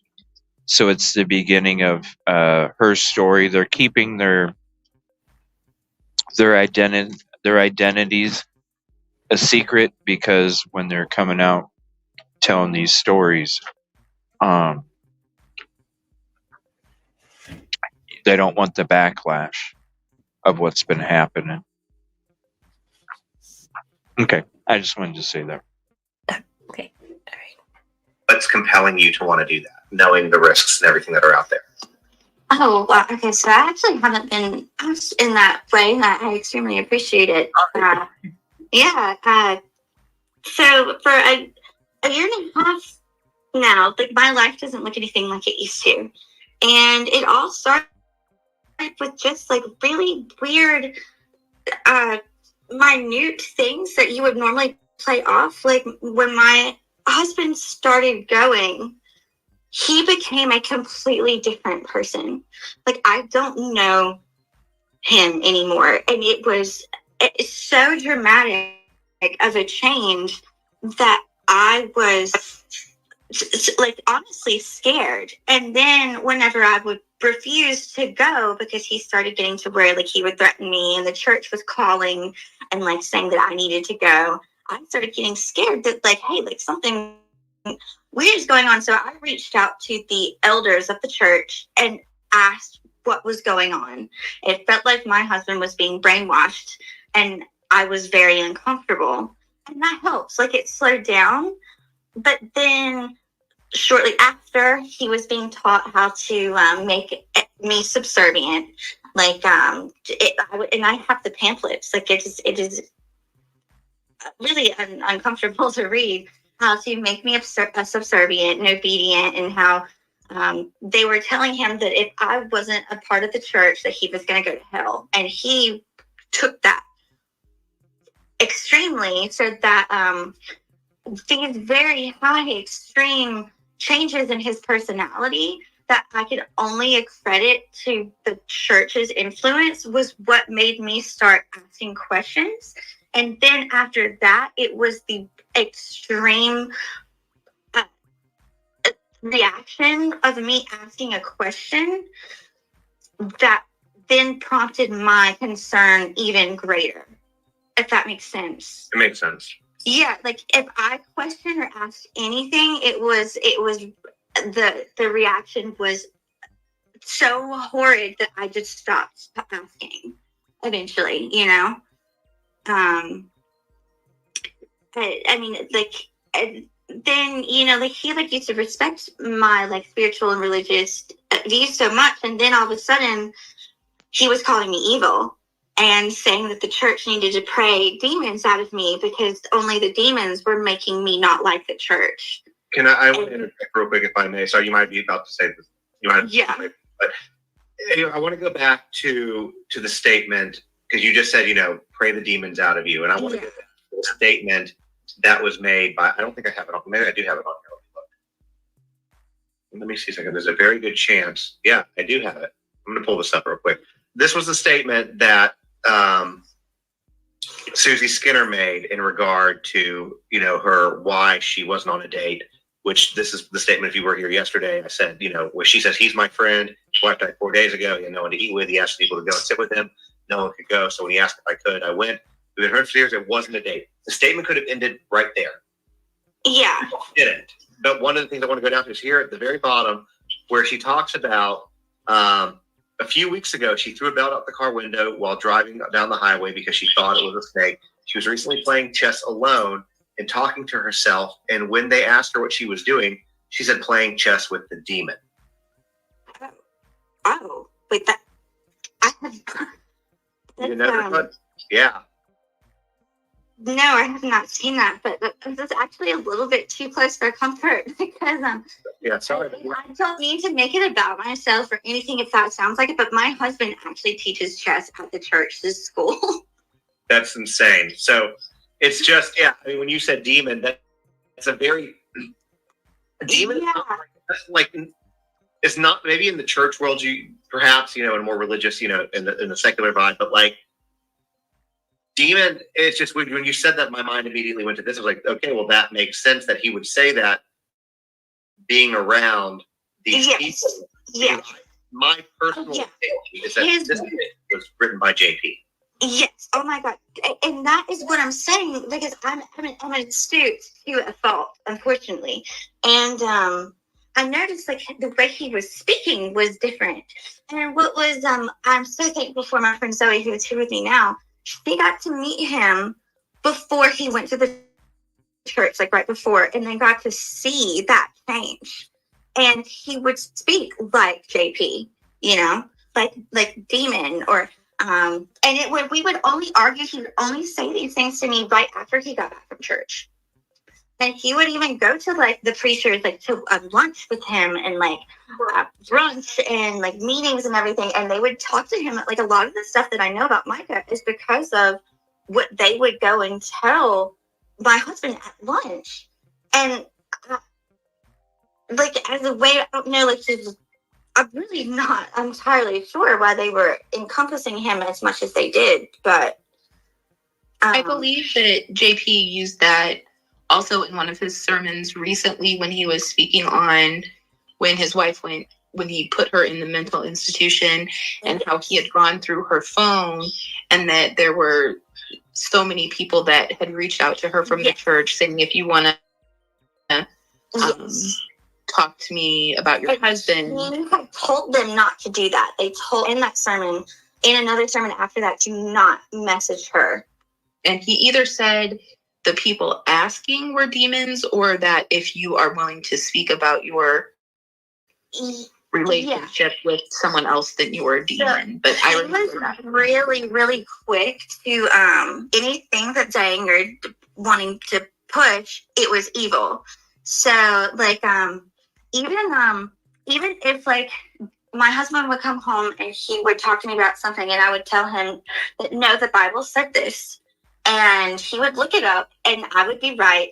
And that he would ask them and they would say that the devil told me that to say that. And I was wrong, even if it was in the Bible, because Satan had given me that information, even if it was right out of the text. like you could not win. Like it was very much like women. He had an entire sermon about how women couldn't be past like ministers. And what's very interesting is I had gotten accepted into a PhD program for biblical archaeology that week before. And he had an entire sermon about how women could not be ministers because God didn't allow it. Like these are men, because it's interesting to me because he can say in his sermons, hey, don't talk about this, don't talk about your spouse, but then immediately uses his sermon to talk about marriage. Yeah. And to me, what we're looking at, and this is, I'm not saying my opinion, this is just a fact. It's a fact. These are weak men who struggle with women who have any type of power, might be more intelligent. They can't handle. There's a lot of men out there, and that's what you're dealing with here. And I think, based on what you're sharing, based on what even some other people have said in comments who are members of the church or who were members of his old church, that he was grooming basically these guys to be the guys that he wanted. And to me, it's also not far-fetched because he met Micah at 14 years old. He was 28. There's no reason, there's nothing that a 14-year-old and a 28-year-old woman. And if I can say, like, the only thing is just for, like, credibility's sake, like, really, truly, like, they didn't really start having any sort of, like conversation, especially with 16. I mean, I'm just trying for, like, just, like, from what I've been told by my family, like, 14 is a little bit of a long shot. But that does not matter. It's just me being extremely detailed. But, no, so, and I knew he was being groomed because of, like, just, I've been with my husband for 12 years. I know him, you know, we've lived together since the first week we met. And I'm complete, like, it was so bad with him, like, being groomed to make me, like, subservient that, like, he even was trying to get me on disability. And his mom, like, his mom was a part of it and everything. And they tried to, like, start rumors that I was, like, having affairs with my boss and to get me, like, fired so that I would have to stay at home and not be able to work. And, like, it was just an extreme wanting me to be discredited, even to the point where there was a dinner that JP wasn't even supposed to be at, and he shows up and forces me to do an impromptu speech. And I did it, and I got really upset with him after, and I told him that. I was like, I'm not a member here. That was not supposed to happen. And then he said, well, aren't you really smart or something? Like, what? Like, that's what I heard. You can handle it. And I'm like, that doesn't have anything to do with what's going on. Like, it's very radical. Yeah, it seems that way. And I know that for some people, these stories seem far-fetched, but as people are coming about his parents, you know, his dad and him, and it's just... Yeah, and like, that was a really, really hard part when I found out about his dad. So, like, and the way I found out about his dad was so far-fetched. It was so extreme. Like, how I said in the last live was, I work at a lab where I do surgical pathology, and I have a courier. So somebody drives me the specimens that I'm going to be diagnosing. And I've been working with this courier for 3 years. And one day, all of a sudden, I find out that he's best friends with JP's dad, who I was told was dead. And he's showing me these letters about from JP's dad living in Pakistan, having a ministry. And I'm like, well, he's supposed to be dead. And he's like, no, he's not dead. I raised JP. And I'm like, what are you talking about? I've known you for 3 years. You're a televangelist minister? You were on TV? And it's just like, that's wild. And then what made it even worse, I stopped talking about it, is I called my husband and I was like, you'll never believe who I work with, because I was trying to support the church at the time. And when I told him, he hung up the phone on me and didn't talk to me for the rest of the day. And I was just like, what does that even mean? So let me ask this: going to the church again. He's your husband started going, and you. I'm guessing you initially probably went with him. You can correct me if I'm wrong, but I'm guessing you probably did, and then something you just didn't feel right, and you just no longer wanted to go. I would imagine that alone probably created some type of dissension in your marriage. Completely, it ruined my marriage. Like that church ruined my marriage. 100%. Like it was every single thing about him and like mine and his relationship went to trash. You know, I was, expected to be a traditional stay-at-home wife, and I'm a scientist. Like I'm not going to stay at home. And I'm very outspoken. And, like, we got married in Pennsylvania, Romania at Dracula's castle. And now all of a sudden you don't want me to even listen to anything except gospel music? It was, and, like I even said, like, hey, like this church is making you mean. Why? And then he got so mad, he kicked me out the house. And then after that, I was like, hey, like, why don't we try a different church? And he told me that it was either I started going to the church or we had to get a divorce. And we just bought a new house this year. So it's like, so did you start going to the church basically? I would go only like maybe once every couple weeks, because I would say like I was going to go to, not start a fight. And then that morning I would like try to pretend I was sick. Gotcha. Or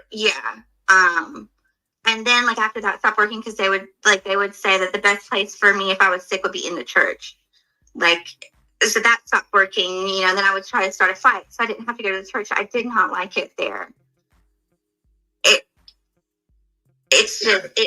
Yeah. So I mean, like when you're having to fake sick, and then when faking sick doesn't work, so then you're starting fights to not go into a church, like, and I have like messages to the elders saying like, please stop forcing me to go. Like and they're just, they don't. It's really, I've never seen anything quite like it in my life. So you told me that what you told me about before we got on this was I thought was really interesting, was what happens when somebody chooses to become a member of the church or is accepted as a member of the church. Yeah, it's a very different process. I was raised Southern Baptist and in a very small town in the country. I've been to church all my life. I've been many different churches: Pentecostal Holiness, Methodist, Catholic. I was a Catholic high school teacher, by the way, for a year in between grad school. Yeah, it was actually, I really loved it. But anyway, that's neither here nor there. So their process to become a member was one of the first things I was kind of like, that's different, because you have to submit a video of how that church had changed your life for the better, and why you loved them and what you were going to do to serve them. Like you had to pick a job, and you actually had to go through like an acceptance. Like you had to apply. Like not everybody got to be a member. You had to like prove yourself worthy, and you could be kicked out if you didn't do your jobs that you took on. You would be kicked out. Like that's not, I have never seen anything like that. And I have my fair share of knowing churches, and that was very odd. Yeah, from my days of going to church, which I don't anymore, but when I did, I've been to several, and I've never seen or heard anything like that. It's very extra. So my husband, like the reason that he's did the funeral today is because when he signed up, this is crazy. He signed up for the funeral team, among like other things. Sorry, CJ, did you say something? Oh, I was just saying it's crazy that you would get kicked out if you're not doing your duties or your jobs for the church. Yeah. Before I start the video again, do you want me to post the link and then highlight it and then come back to the video at the same timestamp? Because I just forgot, and some people aren't sure what it is. Oh, yeah, go ahead. I can do that quickly. Okay, all right. Yeah. Sorry, everyone. And this is Justin on TikTok. the conversation he's having with. I think the husband still goes because she says he teaches. She didn't say teach or taught. She said he teaches chess for the church school. So I think he still goes.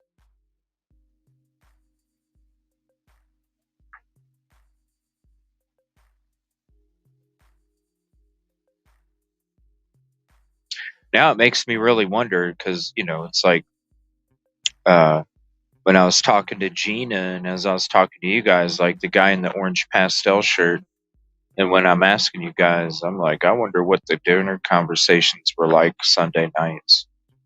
And you basically are hearing what those conversations,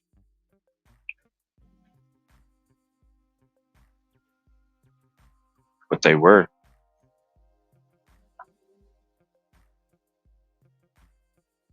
They probably that's the sad part is he allowed those people to infiltrate his brain and ruin one of the most sacred things you could have on this planet, which is marriage, based off of false information. Like making up rumors like she was having an affair with her boss so she would get fired so she'd be a stay-at-home mom. It's a tactic so you can't talk to people and let them know what's really going on.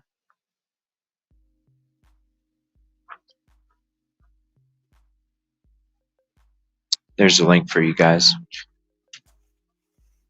They had to go through a like an acceptance. Like you had to apply. Like not everybody got to be a member.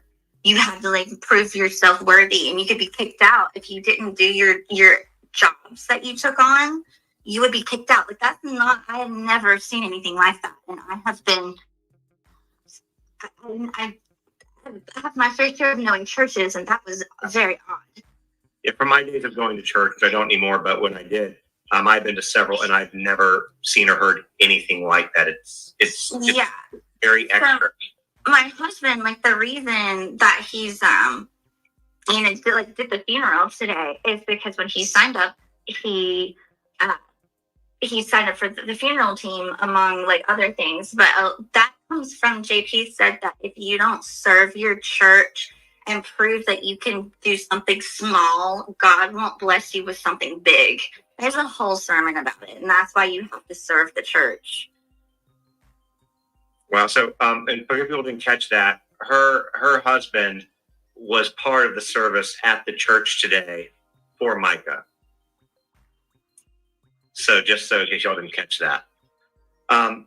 So he was a member. Wow. Yeah, he is a member. Yeah. He was a member. Sorry. Currently is a member.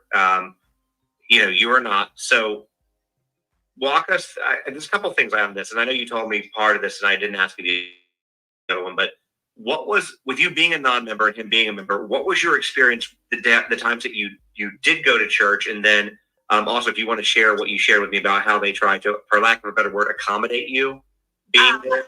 Yeah. How did they treat you when you went there? So, my experience was kind of a little bit different than others, which is why, my red flags, I started seeing them. So what was different is before I ever went, because I had refused to go to that church prior.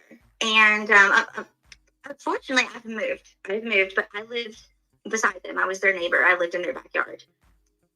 The church's backyard for 3 years before Nick started, my husband started going to church there.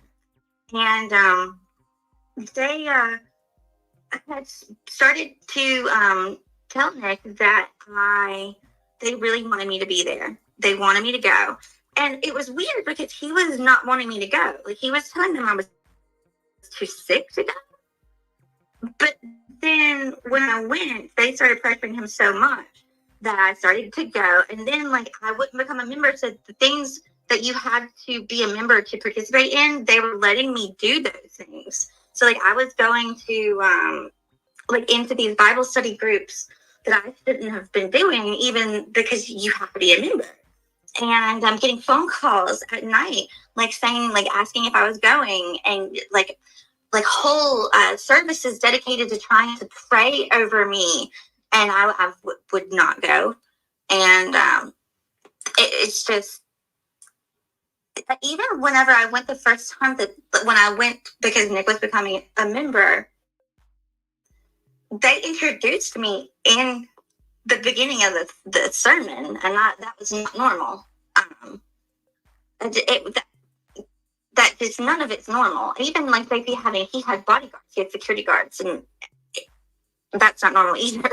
Or shaming, I mean, calling you out in the sermon in front of a group of... They do have security guards. They do have security guards? Yeah. When I was there at the protest, they had a guy standing out front and then a guy standing out back the whole time there was a service. That is interesting. Yeah. It was crazy. I was like, they got security?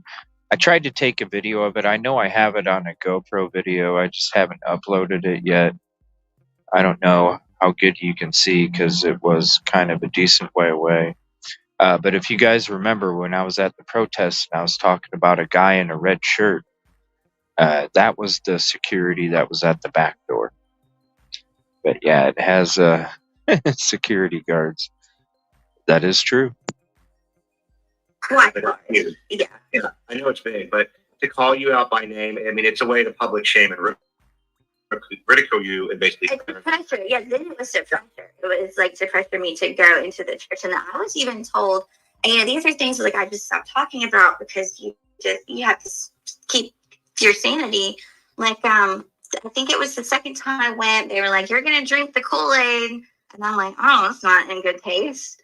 And then once one person even told me that the house I was living in was built for me to live there so I could go to that church. And I was like this light of God that needed to be in there. And like what really kind of hurt my feelings too, and trigger warning. But like I had an incident that on an airplane that cracked my skull, so I can't have children.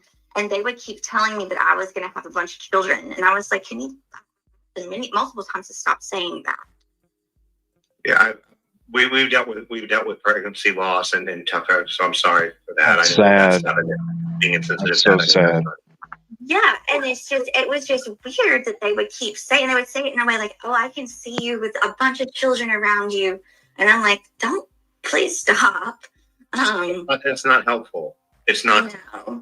But they told me that even after they knew I was not allowed to have kids, which was very odd for a church. But yes, it was just like this, the way I was being spoken to wasn't like the way other people were being spoken to. And I still haven't quite figured that out, other than I think that like my husband was a very, like, he would have been an asset to that church, but I was kind of like needed to make that happen. I'm not really sure. I don't know why that was happening to me. I feel like this is almost like Scientology crossed with Handmaid's Tale. Yeah. So, JP's dad actually, I don't understand why people don't read their actual doctrine. But if you look at JP's dad actually wrote a book on their particular beliefs, and it explains every single thing, and it's actually worse than that. It's you can look it up. Like it's his JP's dad, and then his thesis, and it's called like the Herald. I'm looking for it now. Holiness or something like that. I'd like to read it out loud. About women being. Yeah, I'm looking. Don't worry. An evil, like the Adam and Eve story, where Eve is the corruption of man, and men are meant to, like take care of that issue. And there's a whole, like he wrote. They're published books Again, because I'm going to look it up. It's a Herald of Holiness, and it's you can find particularly because it's a very old cult. And when I say cult, I mean cult in the old terms of being like a cult, meaning any group that practices a certain belief system. I'm not talking about the current day word of cult. It was an old belief system that now they are still upholding, and his dad has published books on it. Pretty sure that's what his PhD is in. I got to read this book out loud. This question, there are a lot of people who are concerned about you. I don't know what you want to say, so I will tell you what they're asking or what they want to know. You can say as much or little as you want.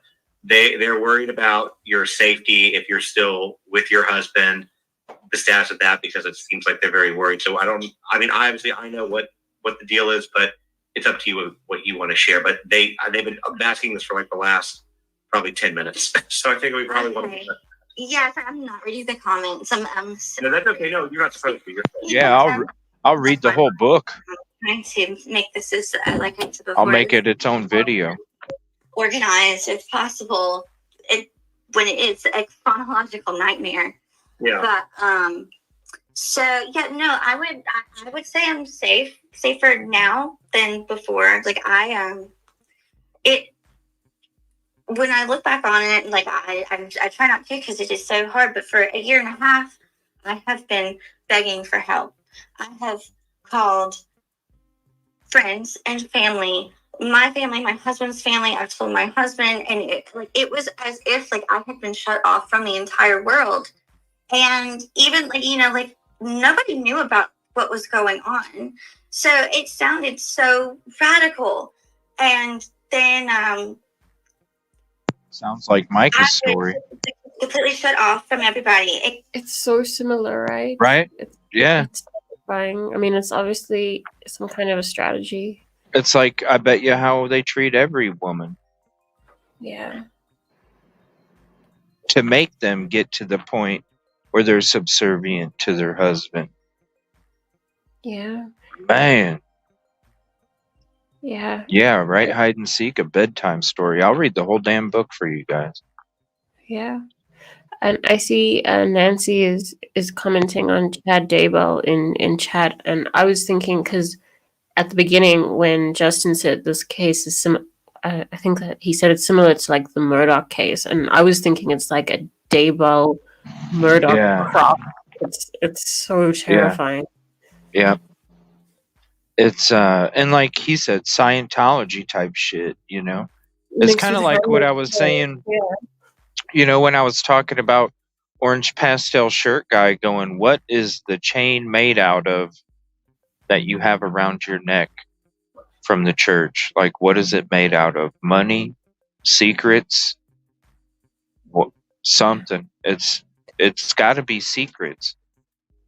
Yeah, I bet you these people find out the dirty shit of your past and they use it against you. And I was wondering about those 30 remaining members. They're probably all husbands, I guess. Like, there's a decent amount of females that were going there too. Yeah. Still in the 30 remaining? Uh-huh. I think it's more about money and information. They either know somebody knows something about them, or it's about money. It's one of those. Yeah. Even though I was trying so hard to get help, and the fact that now, like, I can actually, like, say something and people are believing me, I'm safer now than I have been since I've met that church. So if that makes anybody feel better, I'm at my family's apartment, not at my husband's house. And even he's currently texting me saying that I don't deserve to be saying all this stuff because I'm not a member. And it's like, okay, but no, I'm fine. I'm okay. I'm better now, because before I was saying all these same things, but nobody believed me. So I would just go home and. So that means he's probably watching this right now. Is it on YouTube or? It is on YouTube. It's live right now. Yeah, I know he watched the one or someone showed him on Instagram. Or TikTok, yeah, it's TikTok. He saw that one, but he couldn't say anything that I said wasn't true. But a lot of our his new friends were actually people from the church, so I'm sure that they're the ones that told him, because he doesn't even have a TikTok. So yeah, well, I mean, I'm just gonna say not what you with your obviously, but if he feels like he wants to come defend the church, yeah, that's what I will be tell him that. Yeah. Yes, email me. We'll have a discussion, but I can tell you right now the internet's not gonna like what you have to say. No, I know. Like, and it's and I've been I try to be like really delicate, because I do, like, who he is now is not who he was our entire relationship. And that's why I would like to tell everybody, because I've been asked many times, that's why I've stayed, is 11 years he was my best friend, and then that church took him away from me.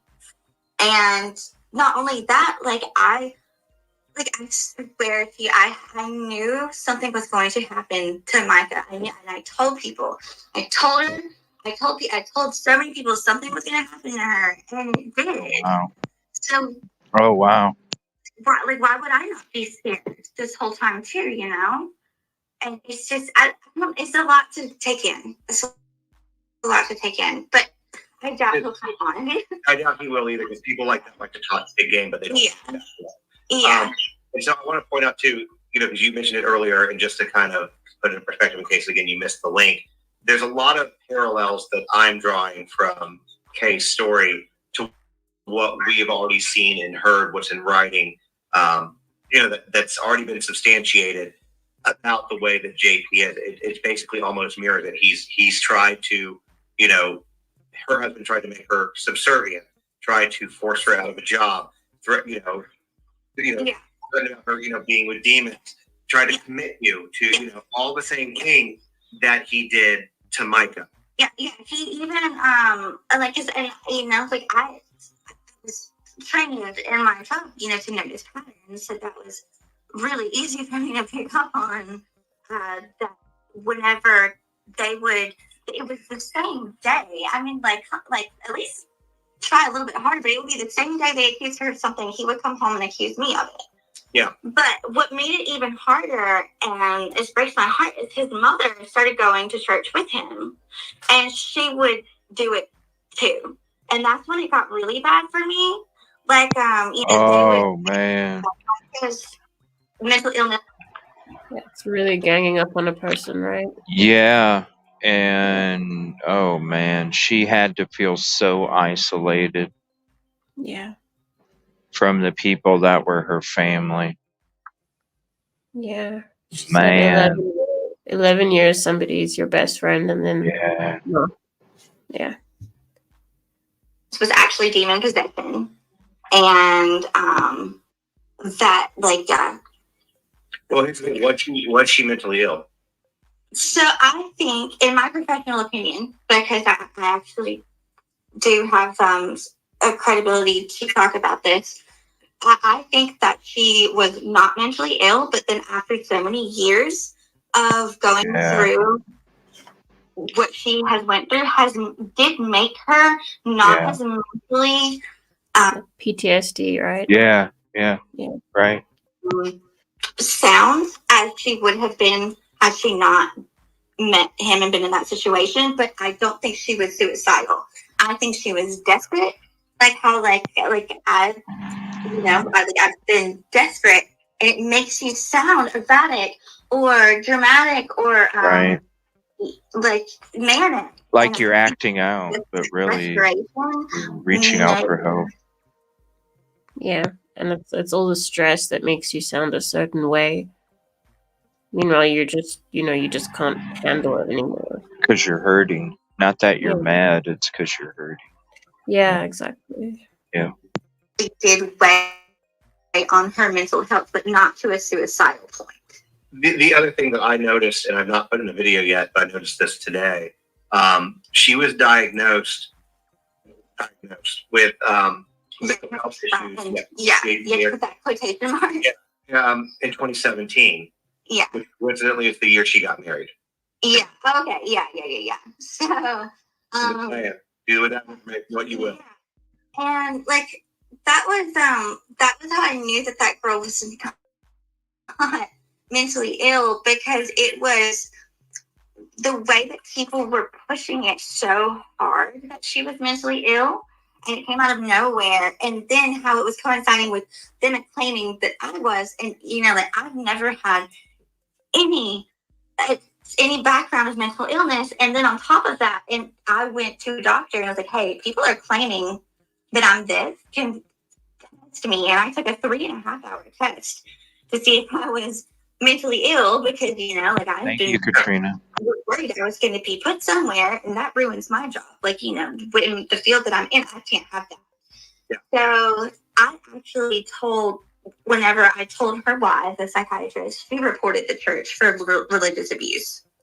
I let her go through my phone and see everything I had and told her about Micah, and I told her why I was there because I had been told that I would benefit from what Micah was having. And it was mental, and like being mentally institutionalized. And I'm like, why? But when you have so many people like who like are legally able to try to force that, you have to take precautions, and thankfully that's what I did. I wish Micah had done that too. I made sure that I wouldn't get institutionalized. But they tried to one time, and I called her, and she called every hospital in the told them not to take me in had I been forced in. Like they had to do that because is that what they do to? Oh my gosh, I wonder how many of the females have gone through some kind of mental facility. I'm sure it's not. Whoa. I've heard about it in other cases, so I think it is a common tactic. Whoa. Yeah. Put in one that day. That is how pattern-based mirror image, what was going on with her was happening to me. And I knew it would happen. I would watch his sermon and I knew I would get hit with something. It's the exact same thing. And I hate that. Yeah, it's terrible. And it's curious too, because typically speaking, to be able to, basically Baker Act somebody where, you take over power of attorney, especially as an adult, you have to get that signed off oftentimes by a court or a judge. Yes. Yeah. I'm very curious. And you probably, this is just me thinking out loud, you might not know. She knew what was going to happen to Micah before it happened to her. Yeah, I mean, she could see the signs, and it was happening to her as well. Said she took the precaution. So that's why she was telling everybody something was going to happen to her, something's going to happen to her, something's going to happen to her, because this shit was happening to her. Yeah. And she saw that not only isolated, but you see something coming and you're trying to help. Even more isolation. Yeah, it sounds like. And she's got some kind of a experience in this field, or she said she has some authority to speak up. Yeah. Keep going. Yeah, so you know where this is going. Is there a judge that's a member of this church? Yeah. Is there a doctor Yeah, absolutely. There's a judge. And that's where things kind of odd. Yeah, there's a judge who's a member of the church. Whoa, who's the judge? Does anybody know who the judge is? Sounds like, the whole system. If you think about the Justice for Johanna group and that estate since 1971, it's like the whole system is just working one way. I've never... Has anybody heard of that before? I'll let you know. So first off, it being with the mental institution, I do consults for the hospitals here whenever there's like a really weird case diagnostically, like I go and deal with it. And I have gotten called to do this psychiatric case in Charleston, Somerville, and I had to get a restraining order on that woman because of her spiritual psychosis. And then 2 years later, I'm getting followed and then called by this number, and I look it up, and the Zillow is that house, and then I get told that that's his sister, JP's sister. And it was like the psychiatrist that called me and told me to go there. And I'm like, okay. And then that was a bit confusing. It sounded like she said she had to get a restraining order against somebody for spiritual psychosis, and then she later found out that was JP's sister. Is that what? Yeah. Is that what people heard? Was she screaming on grass clippings, yelling that ants were on her too? I mean, what maybe the fuck? That's spiritually psychosis-ish. I don't know. What is? Well, I'm not familiar with that term. Me neither. Spiritual psychosis? So, does that mean that you're corrupted from the devil and that's why you can't act normal? I suppose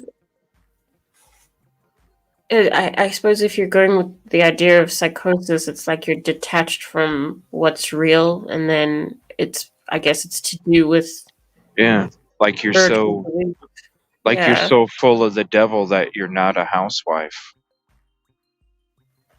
So pretty much. Yeah. What the fuck? Okay, and it was JP's sister. It sounds like it, yeah. Yeah, rewind that just a little bit, please. Yeah. Thank you.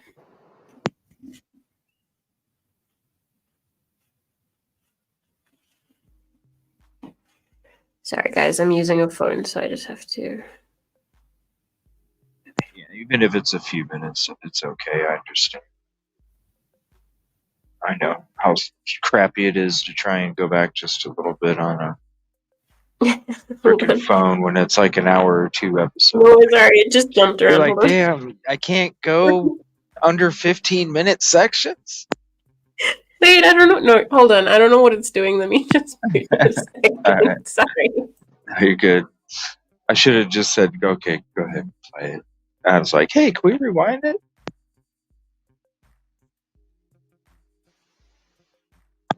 Wow, this is a good episode.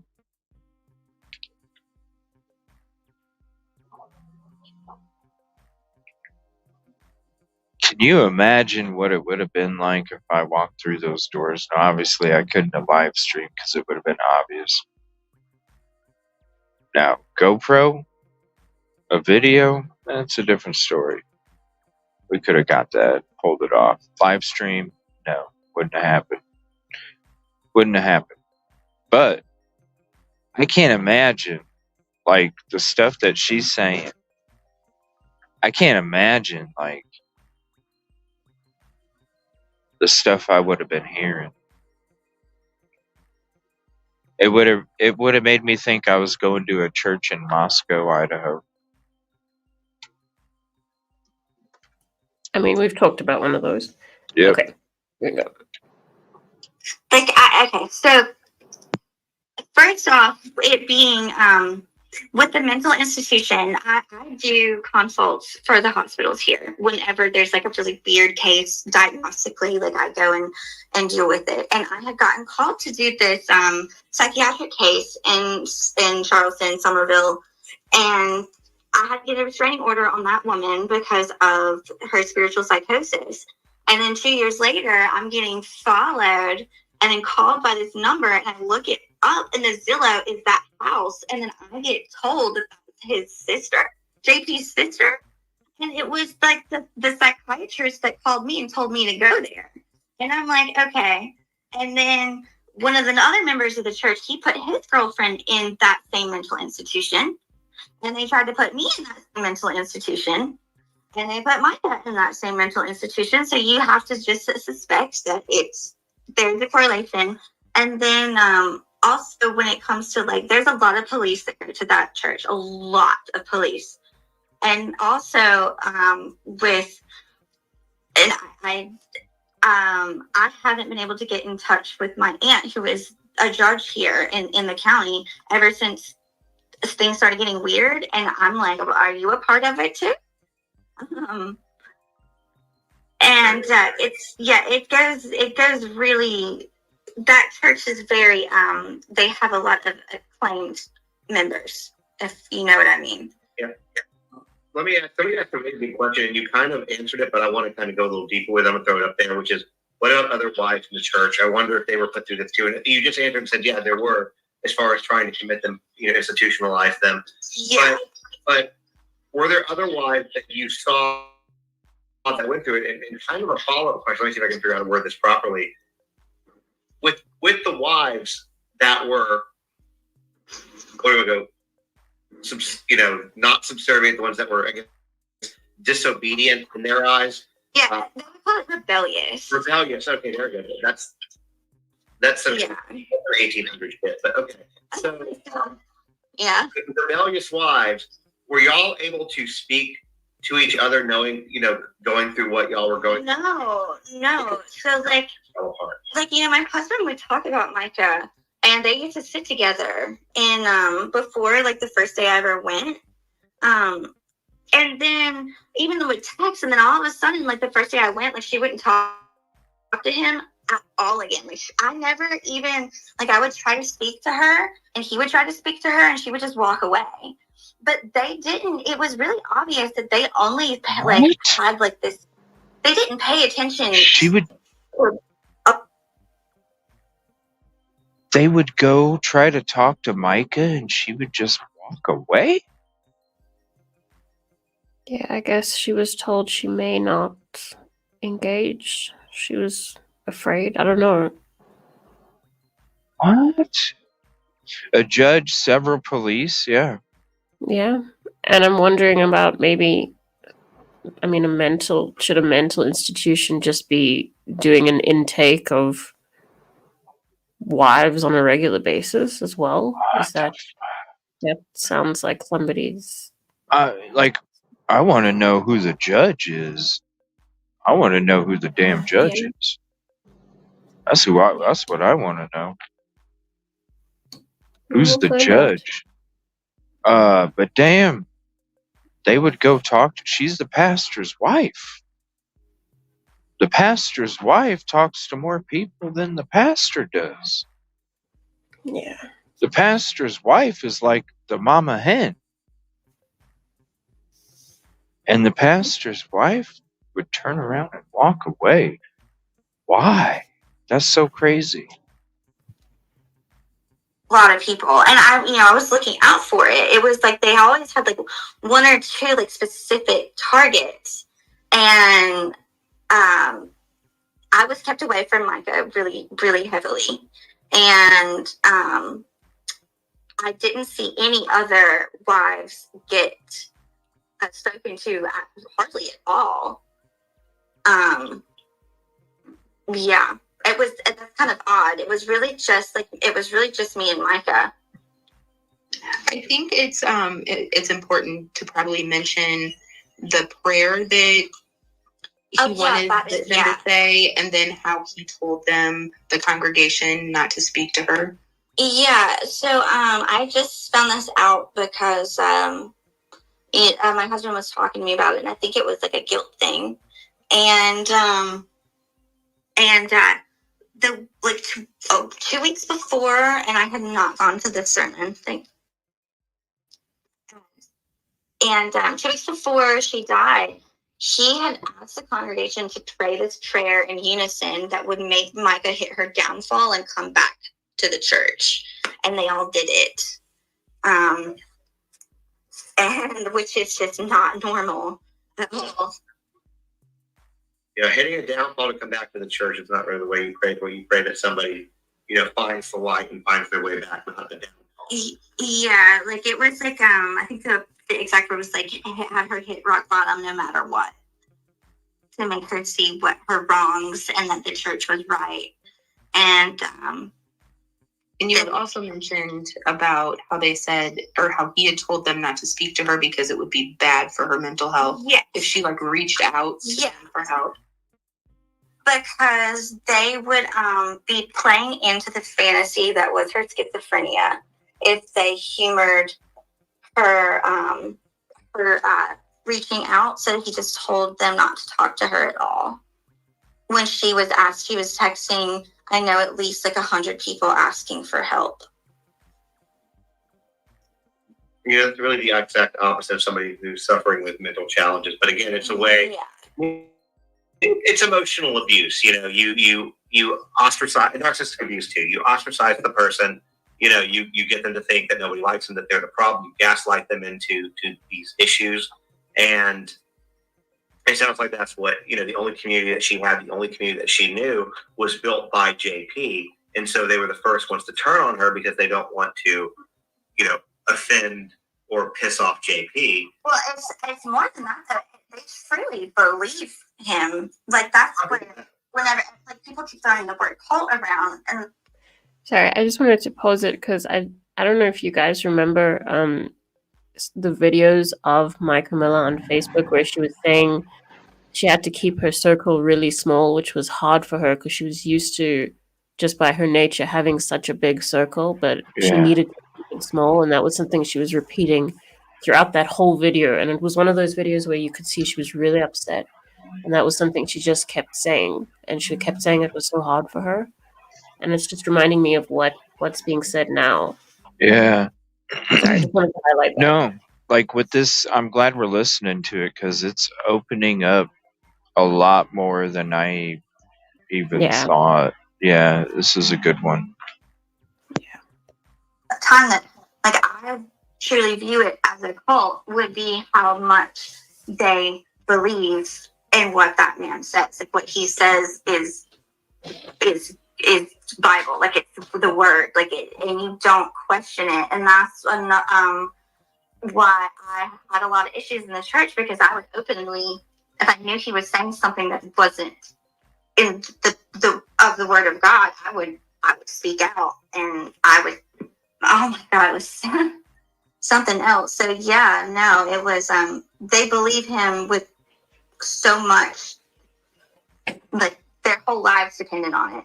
So it was more than just them not wanting to upset him. It was a cult leader belief. Yeah.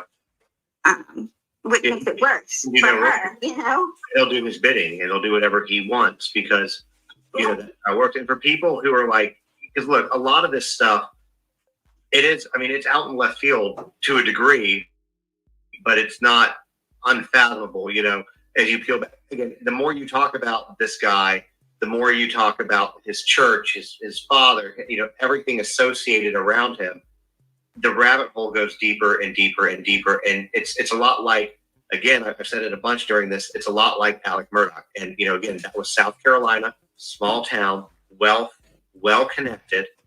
And they ignored his crimes until they got to a point where it wasn't possible to ignore them anymore. Yeah. When the federal government got involved. Yeah. That's when. So, and this is kind of the same thing, you know. I think that the only reason, and this is something that like no, I know that the federal government is looking into something to this, and I think that is the only reason that it wasn't already just ruled a suicide and case closed. And I don't think they were expecting it. Do you feel that SLED could be paid off in this? Yeah, I do. No, okay. I do think SLED could be paid off in this, just specifically because I have an experience with that in this whole situation, which I'd rather not talk about. What? I'll talk to you about it like off the record later, but this is a little. Sorry. Where SLED, South Carolina. Oh my gosh, brain fart. It's the oh my gosh, what does it stand? Yeah, Stephen Smith. What does it stand for again? I'm having a brain fart. South. Let me look it up quickly. I remember hearing about it in the Murdoch case as well. Yeah, and I understand what he's saying now when it comes to the similarities. there's judges, there's LE that is Yeah. tied in with these individuals, and it was to a point where they just couldn't. Things just couldn't. They just couldn't let it keep going. It got out of hand. I'm just gonna write down the timestamp in case I lose the. Okay. Yeah, so that's, and I bet you that's how they're able to get these females sent to a mental facility. A judge can order it. Oh, sorry. A judge can order it. Yeah, power of attorney as well. That too. Yeah. I think it's South Carolina Law Enforcement Division. Yeah. Yeah. That's what it says on Wikipedia. I thought that's what it stood for, but for some reason I thought it was something else. Because they specialize, because they do what the locals don't. Hold on. Because they cover,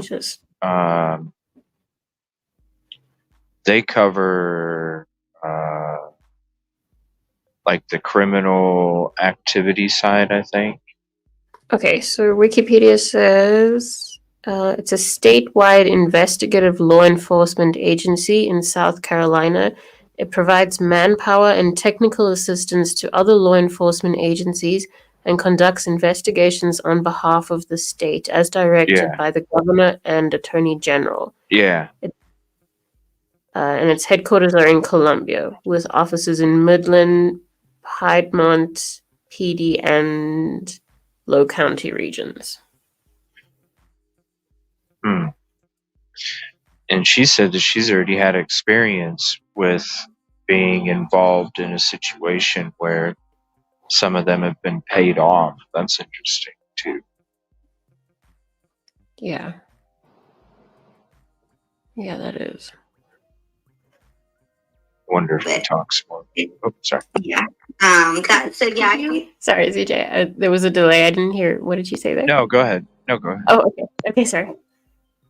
I think that's true. Okay.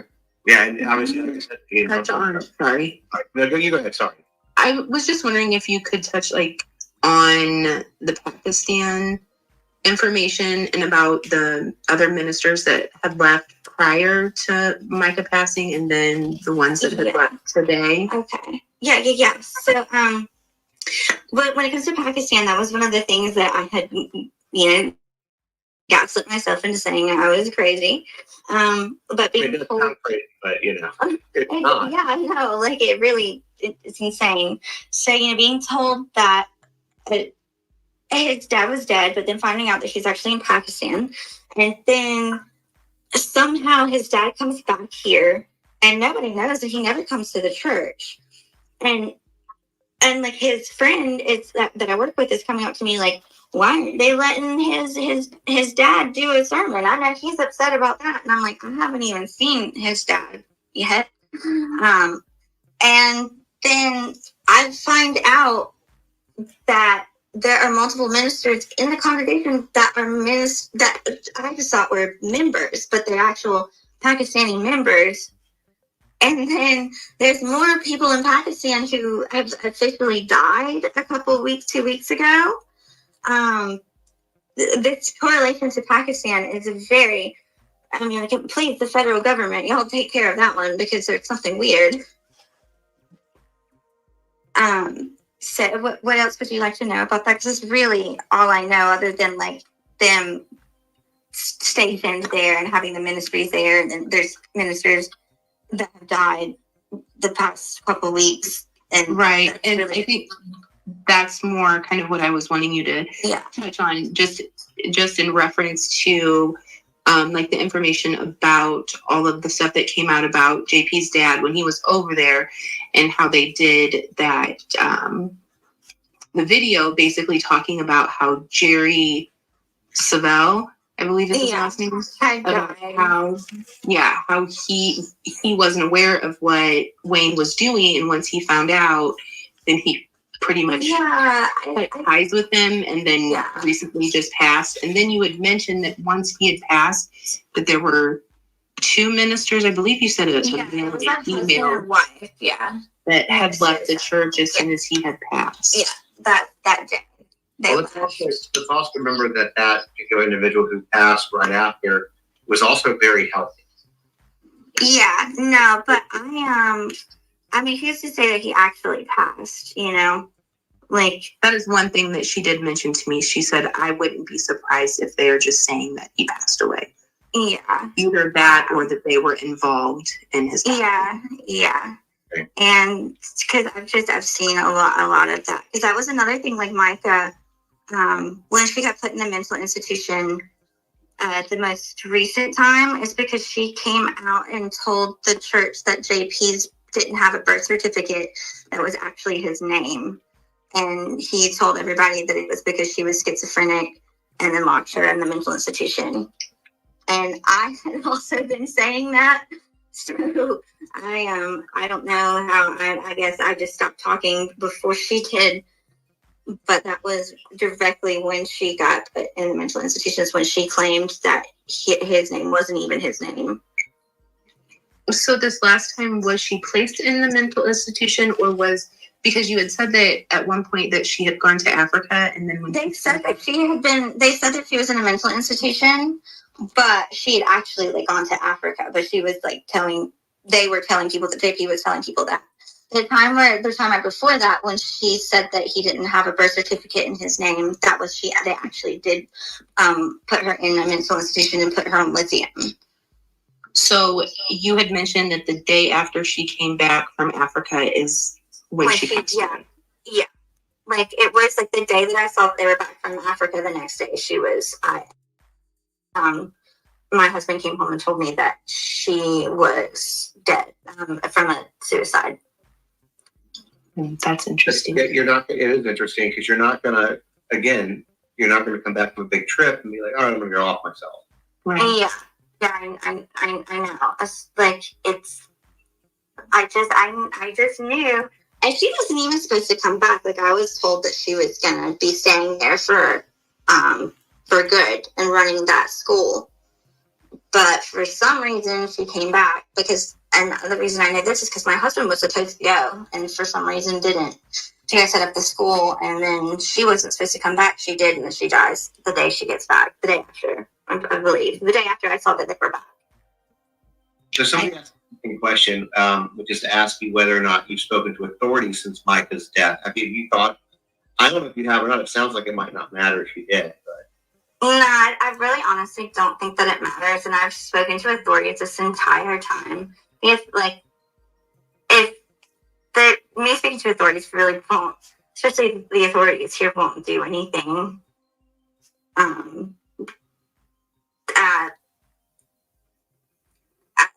But maybe that will change. But no, ever since her death, I have not spoken to authorities.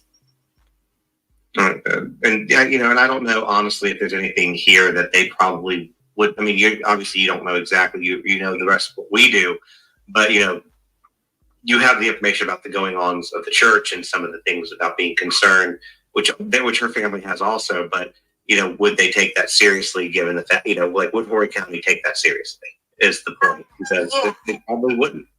Yeah, no, not. But that's not really what they're interested in. No, they're not exactly. I don't know what they're interested in at this point. I really don't. Yeah, they're not interested in hearing that testimony. But no, they're not. And I hate all this because I actually love the Myrtle Beach area. We used to have a condo in Surfside. Oh, yeah. I love the area, and I'll tell you this real quick side note: if you've never been to Malibu's or Surfside, it is some of the best Italian I have literally. Oh no! A lot of my friends' parents are huge about Malibu's. So I know the whole family story. The mom makes the cheesecake fresh. The family's from Italy. They came from New York, decided they don't want to be in New York anymore and moved down. And it's like New York grade. Like, it's better than Italian food than I've had in Italy. Yeah, I mean, I went to Italy and I wasn't really impressed. Yeah, the food's phenomenal. So just, I mean, I was more impressed with them than I was actually Rome. Yeah, so I feel the same way. I love them, and when we sold our condo, they gave us a bottle of wine and everything. And every time we definitely go there. But that's completely sidetracked. But hospitality is memorable. I understand. Yeah, it is. I love. Yeah, and I just love the area. So I hate learning all of this. Yeah, I know. But I mean, like, this is a very dangerous area. It really is. It is, and you hear about the things with the tourists, but who knew that all of this was going behind the scenes? Somebody else was asking, because with bringing up the Pakistan thing about the adoption agency possibly being a front. Yeah, I absolutely. They have a lot of different agencies and charities and everything that I absolutely believe is a front, and they did accuse Micah of doing stealing from their charities before she died or after she died. So that makes me think even more that it was a front. I think that type of stuff goes on a lot more than we realize, and they're just making it a little bit more obvious. Yeah, it's in all these things, charity, and we talked about this when we were in True Crime Mom, and Jolly was in there. Churches, charities, they're a great way to basically to launder money. Yeah, absolutely. There's when it comes to law, basically, like, churches and religious structures are on like a maritime law. They're not even like laws of land, which makes it even more easy. Their international laws are extremely lax compared to what a business would, a different type of business would do. So that it is time, which is why you see a lot of the issues going on with Joel Osteen and Jesse Duplantis, and he's being raided by the IRS left and right. And he was even at the church the other day. I had to go to that one, unfortunately. It's just it's so crazy. It's just and the thing is you can tell that there are still people that are very much standing behind him, despite all of this, despite everything coming out. Which, I mean, it doesn't look good when people are picking apart his sermons. They're very hypocritical. They're very misogynistic. Yeah, and that's why I stopped going. Like, I really did give it a chance, but then when I see you, like I said, like, I know the Bible inside and out, and multiple, like, the oldest text to the most recent, and that was another thing that was weird, is they would invite my husband to like dinner or lunch just to ask like what versions of the Bible I have read and what my beliefs were, and he was like, that's weird, because I was the one that was combating what they were saying, because it was all very manipulative and not like it was. The word was skewed to manipulate, which it's absolutely one of the worst things you can do is to manipulate someone's faith into making it a way to manipulate them into doing what you want. But it is a good way to control people if that's what you're doing. Oh yeah, I mean, look at the Roman Catholic Church. Look how, I mean, it's absolutely, and that is why I have a awareness about those types of those religious entities, because I know how easy it is for them to do those things. I just didn't expect them to actually be doing it that well in my backyard. Yeah, it seems like, he had another church before. I'm not making any accusations. I'm just saying, from an outsider looking in who's just learning about all this, I think that his other church was kind of a test. I say test, but he failed past whatever he did, closed it down to start a new one, and then he took a very different approach, and apparently it's been very successful for him. Wait, which other church? Did he have a church that he closed down in 2015? Yeah, it was the same church. They just renamed it. Okay, so okay, gotcha. So it never really ended; it just continued. Yeah. Yes. No. Yeah. Well, I think they like switched like weird ownership stuff with it. I'm not 100% sure that it's the same church that he's had for all these years. Yeah. I wonder if maybe he didn't own the building at that point. No, he did. His dad did. His dad did. Okay. Yeah. It's not relevant. It's okay. So he didn't fail. He's just taken the years to do better with it. And as I've said before, there's a lot of they just they are in the process of building the largest church in South Carolina, right down the road from where they are. I don't know what's going to happen with that, because they had just millions and millions of dollars to build, like I said, a mega church right down the road, and I doubt that's going to happen now. I don't know where that money is gone, all the money that they like raised for it. Go ahead, sorry. Yeah, no, I'm saying, go ahead. No, that's actually a good question too. So, you've been with your husband, like you said, 12 years, and he changed when he started going to this church. When, like, how long has he been going to this church? Like, about a year and a half. Like, yeah, like a year and like maybe 4 months, year and a half. The first day I ever went was Mother's Day, so it's almost the anniversary. Gotcha. That's a lot of damage in a year and a half. It is a lot of damage. Oh, I think you say like 3 years. No. Okay. What else have? I know I've had so many questions because you're so well spoken with this and you're so knowledgeable, and I appreciate it. So I keep interrupting you with the story because I just have so many questions. I know they do too. But what else, do we need to know, or should we know? So I think what if I could say anything is, if by chance, because we've seen that things like this get brushed under the rug or something wild happens, if he gets ruled innocent, I would just find it, use your own feelings to determine if that's actually true, because of how much the legal system here is being thwarted.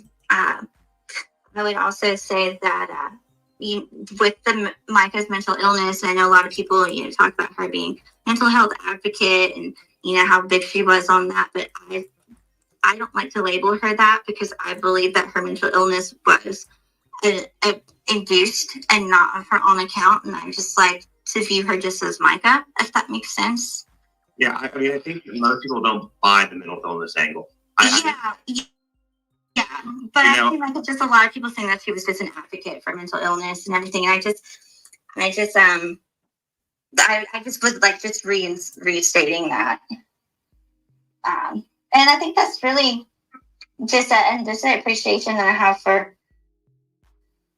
I thought that I would never, everything that I've gone through, I thought would just go to the grave with me, So it's a bit of a shell shock to even to have a single message saying that I'm believed, Yeah, well, you are believed, and and I'm sorry that it's taken this long for you to be, for you to be validated. Because if I didn't, for me, just from my angle, if I didn't believe your story, which I totally do, I wouldn't have you on here talking about it, Yeah. So for what it's worth, now you have, and this is going to be a lot more people. We'll probably stream this again too, because it is so late. So there's 1,051 people in here at the moment. Yeah. And I think all these people, believe you as well. And for my own credibility's sake, because I would have I have gone through the steps to even do this. Like I am a very meticulous person, and I went to multiple professionals, laid out the entire story, showed them all the evidence, and they believed me. But had they not, I would have never came out and spoken about this. So they have taken the necessary steps to even feel like, to even say that I'm worthy of even saying these things. Because if I had not, I would not be coming out and saying this. Yeah, and by the way, to go back to what your husband has said to you earlier, because I know he's trying to manipulate you, not very happy that you're talking about this. You've had to live this, which makes it your story also. And nobody can tell you that you can't tell your own story. If they didn't want you to have this story, then they shouldn't have done the things to give you the story. I really appreciate that. I haven't read it like that before. Thank you. Yeah, it's I grew. So my content, actually, just so you're aware, did not start off as true crime and current events. That was accidental during the Gabby Petito case. My content started off as toxic and narcissistic family abuse. Oh, interesting. Well, that makes you kind of an expert. Yeah, and actually, I wrote. Oh, I have one right here. I don't know. Maybe I did. Yeah. So actually, sorry, turn my head. And as I said, I actually wrote this book to teach kids, why you're no contact with a family member. Oh, wow. I also wrote this one just came out. I also wrote this one to teach kids to use their voice. So, what an admirable cause. That's a blessing to society, I guarantee. With boundaries, there was no resource like it. When my daughter asked me why she never met my mom, I was kind of dumbfounded, and I had to stop myself before I started trauma dumping on a 3-year-old. Yeah.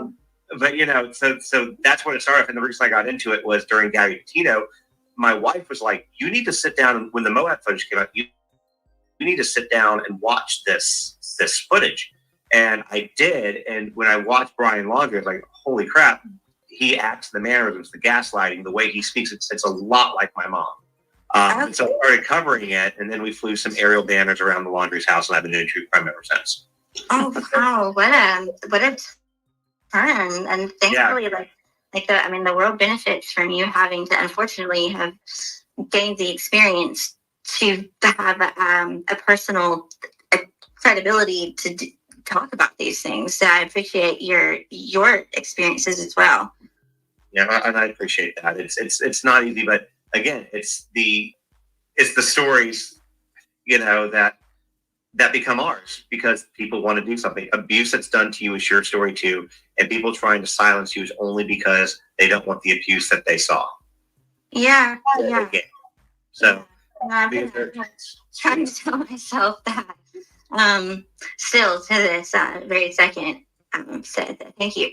Seriously. No, you're very welcome. Well, I appreciate you coming on, and I appreciate you sharing the story. And if there's anything that we can do, if anything the followers can do, definitely let us know.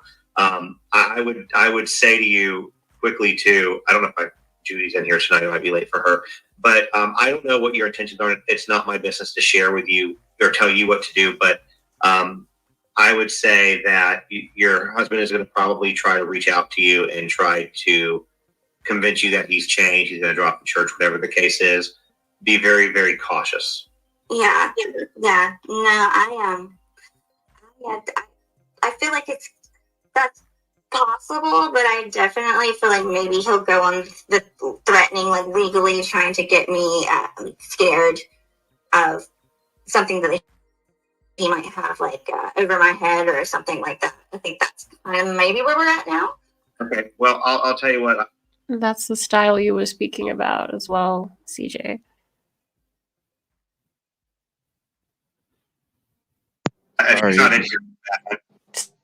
Sorry, it was cutting out. Sorry, it was cutting out a little bit. What part? So where Justin was saying that her husband might reach out and try and convince her that he's changed and say he's gonna give up the church, but she said she feels it's more likely he'll go on some kind of a warpath and try and bring up stuff like to blackmail her or to bring up stuff that she's done from her past and stuff like that. So it seems like when you were saying what is the chain, it seems like that is part of their methodology. The secrets. Yeah, because she just highlighted it like you did. That she'll be okay with. I'll put you in touch with my attorney. She's out of Michigan. She is she's an abuse survivor. She's very, very good. She's an advocate. So she can probably get you in touch with somebody. So I like making connections. We can make connections. Thank you. Because honestly, if he's this far gone, it's not going to change. It's going to get worse, and you don't need to be put in a position where you get hurt or forced, to be barefoot in the kitchen, kind of a thing. So, yes, trust us. It's gotten a little dicey, which I would rather not speak about on here. Yeah, you don't, and obviously I don't want you to. It's not just sharing the information with you. So thank you so much. Seriously, it's already I feel like more at peace because of that. Yeah, absolutely. And I'll send you a message as soon as we get off here. And if people are asking for both of y'all, if people are wanting to follow you, if you are looking for followers, where would you go? I would probably do my Instagram has more stuff on it, and be you could link that. It's everything that I'm saying is already out there, so I don't mind. Even though we just made my name secret, it's my name on Instagram. It'd be Krista Dean Seeley. I can send that to you, and you can add it if you like. get those details. Yeah, I was gonna say thank you. I'll post them somewhere. Like, We can do that. On my TikTok, I don't have anything posted. So yeah, probably my Instagram would be good. Yeah, and I'll send it to you. That'd be great. Because any sort of support has been everything to me since I decided to speak out. Yeah, and I'm glad that you did. I'm glad that you're using it. Again, I have read a book for teaching children to use. I know you're not a child, but to use your voice. You use your voice for sure. I'm a child in this sort of situation. No, you're not. You're obviously very intelligent, and you know that and you're speaking out, and that's great. They also want to know: is there anything that they can do to help you at this point? Just the support, the prayers, thoughts, just whatever you. Just anything like that. Like everything is just listening to me is all I've really needed. So yeah, just words of encouragement, affirmation. That's it. And I know Riveting Real Life, that is her name on social. So if you want to follow her, you can do that as well. Or if you can, I'm not going to take it out, but you can talk to, obviously.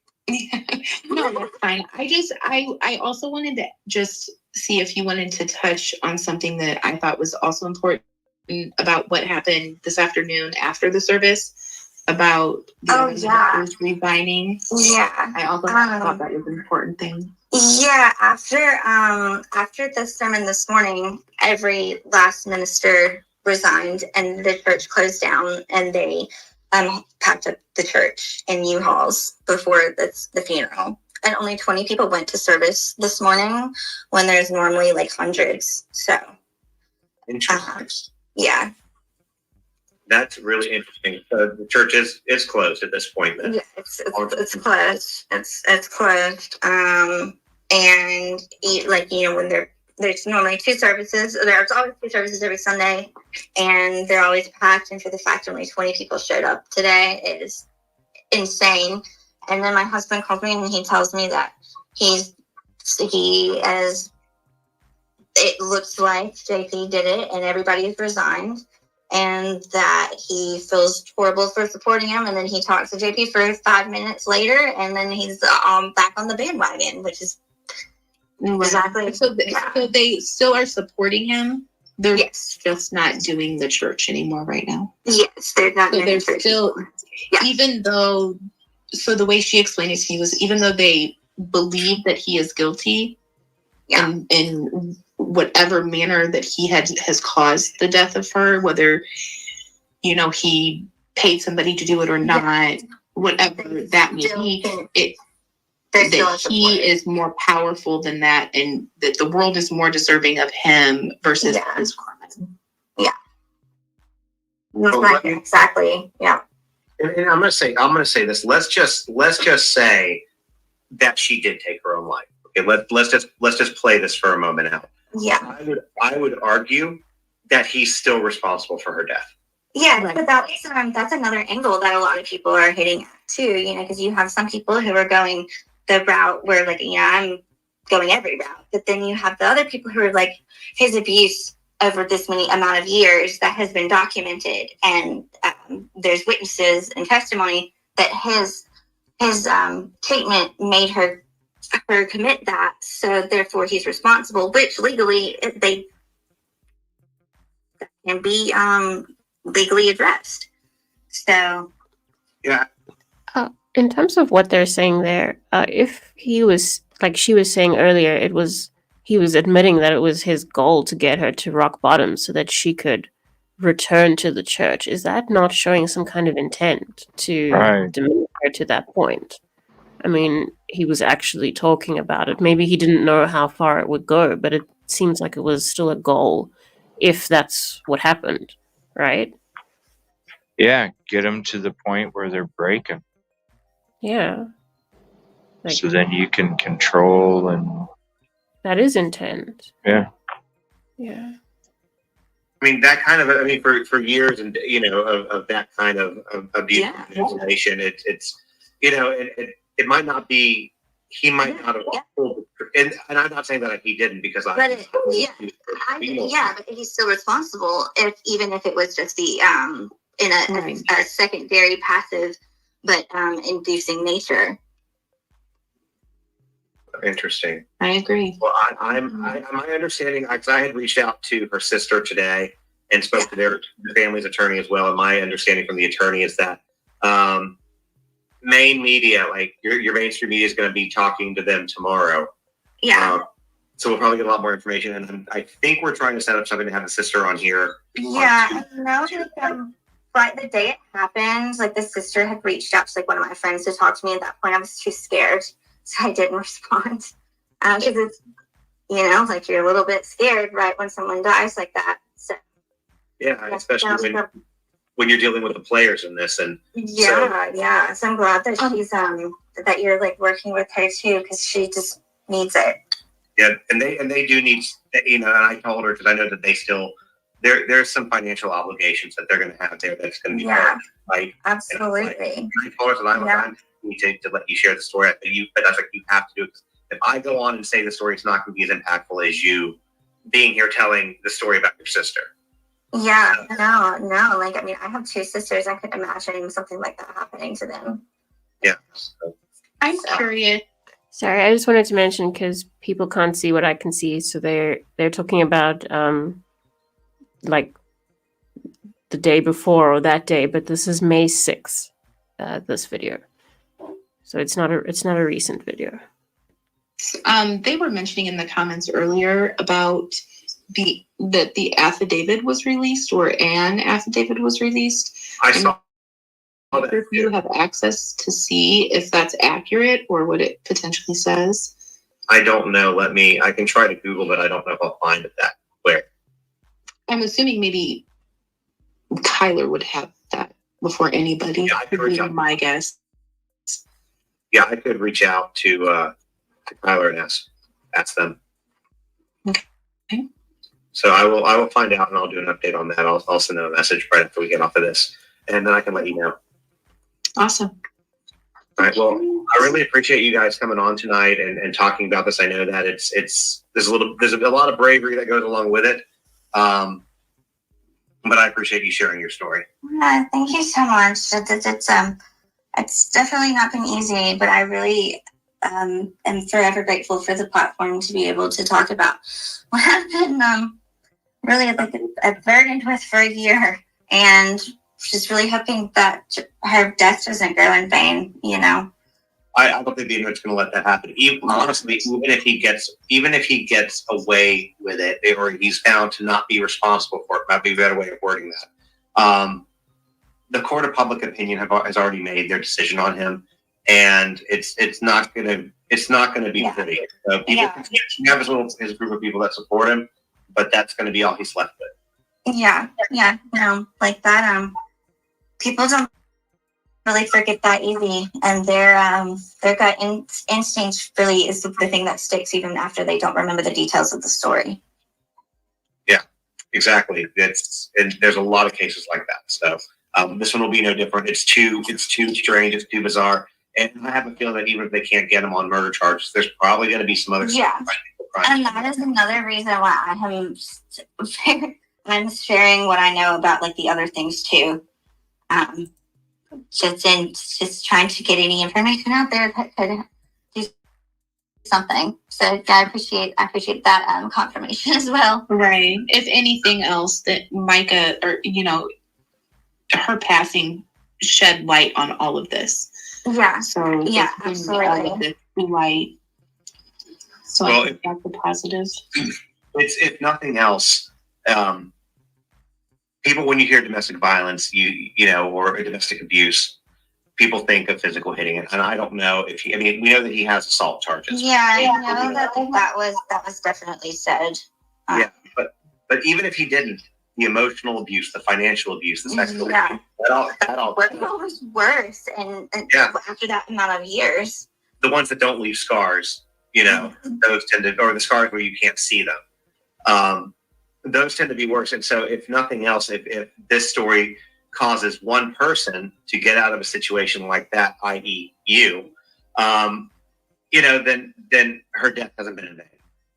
Yeah, no, exactly. I think sometimes we forget that everybody, every individual, even if it's just one, is special enough for the attention to help. And maybe that is what I would like to have everybody take away from it, is even if you think that like it's just you getting help and it takes 1 million people to do it, you're worth it, you know? Yeah, I fully agree with that. And, you know, it's unfortunate that it takes somebody's death to help save lives and share stories, but, you know, that's why her death can't be in vain. Yeah. Yeah. But I will let you guys go. I know it's late for y'all. Yeah.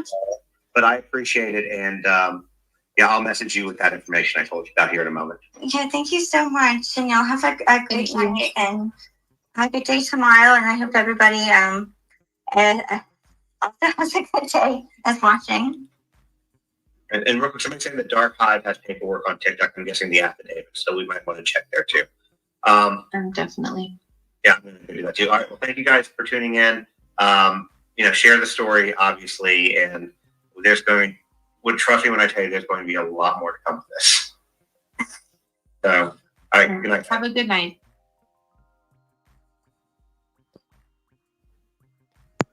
Yeah, I like him a lot too, Detective. That Justin on TikTok. He seems like a cool dude. Yeah, he does. Very good conversation too. Yeah, he's really skilled at interviewing, and she's amazing. Yeah. Okay, I'm posting her Instagram now.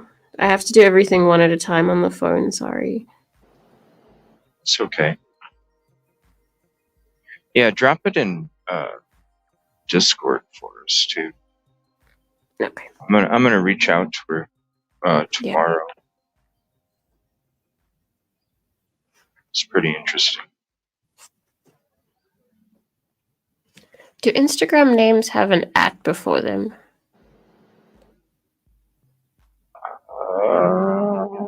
Because in his description it doesn't. So I'm just going to put it as he had it.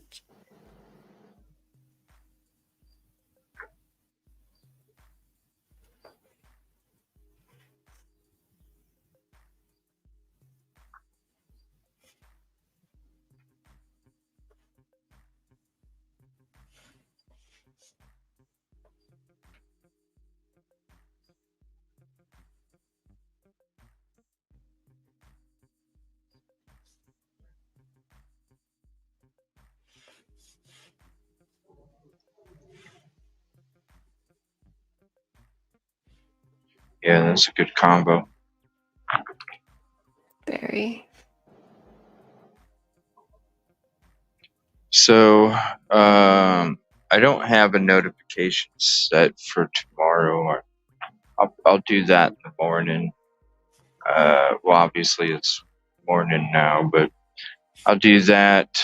It'll be a couple hours. I'll get into town. I don't know. I think I'm gonna pull over and take a nap here soon. Just a little short nap. And then I should get there a couple hours before the protest starts. Yeah, you should get some. Yeah, so I'll have a couple notifications out tomorrow.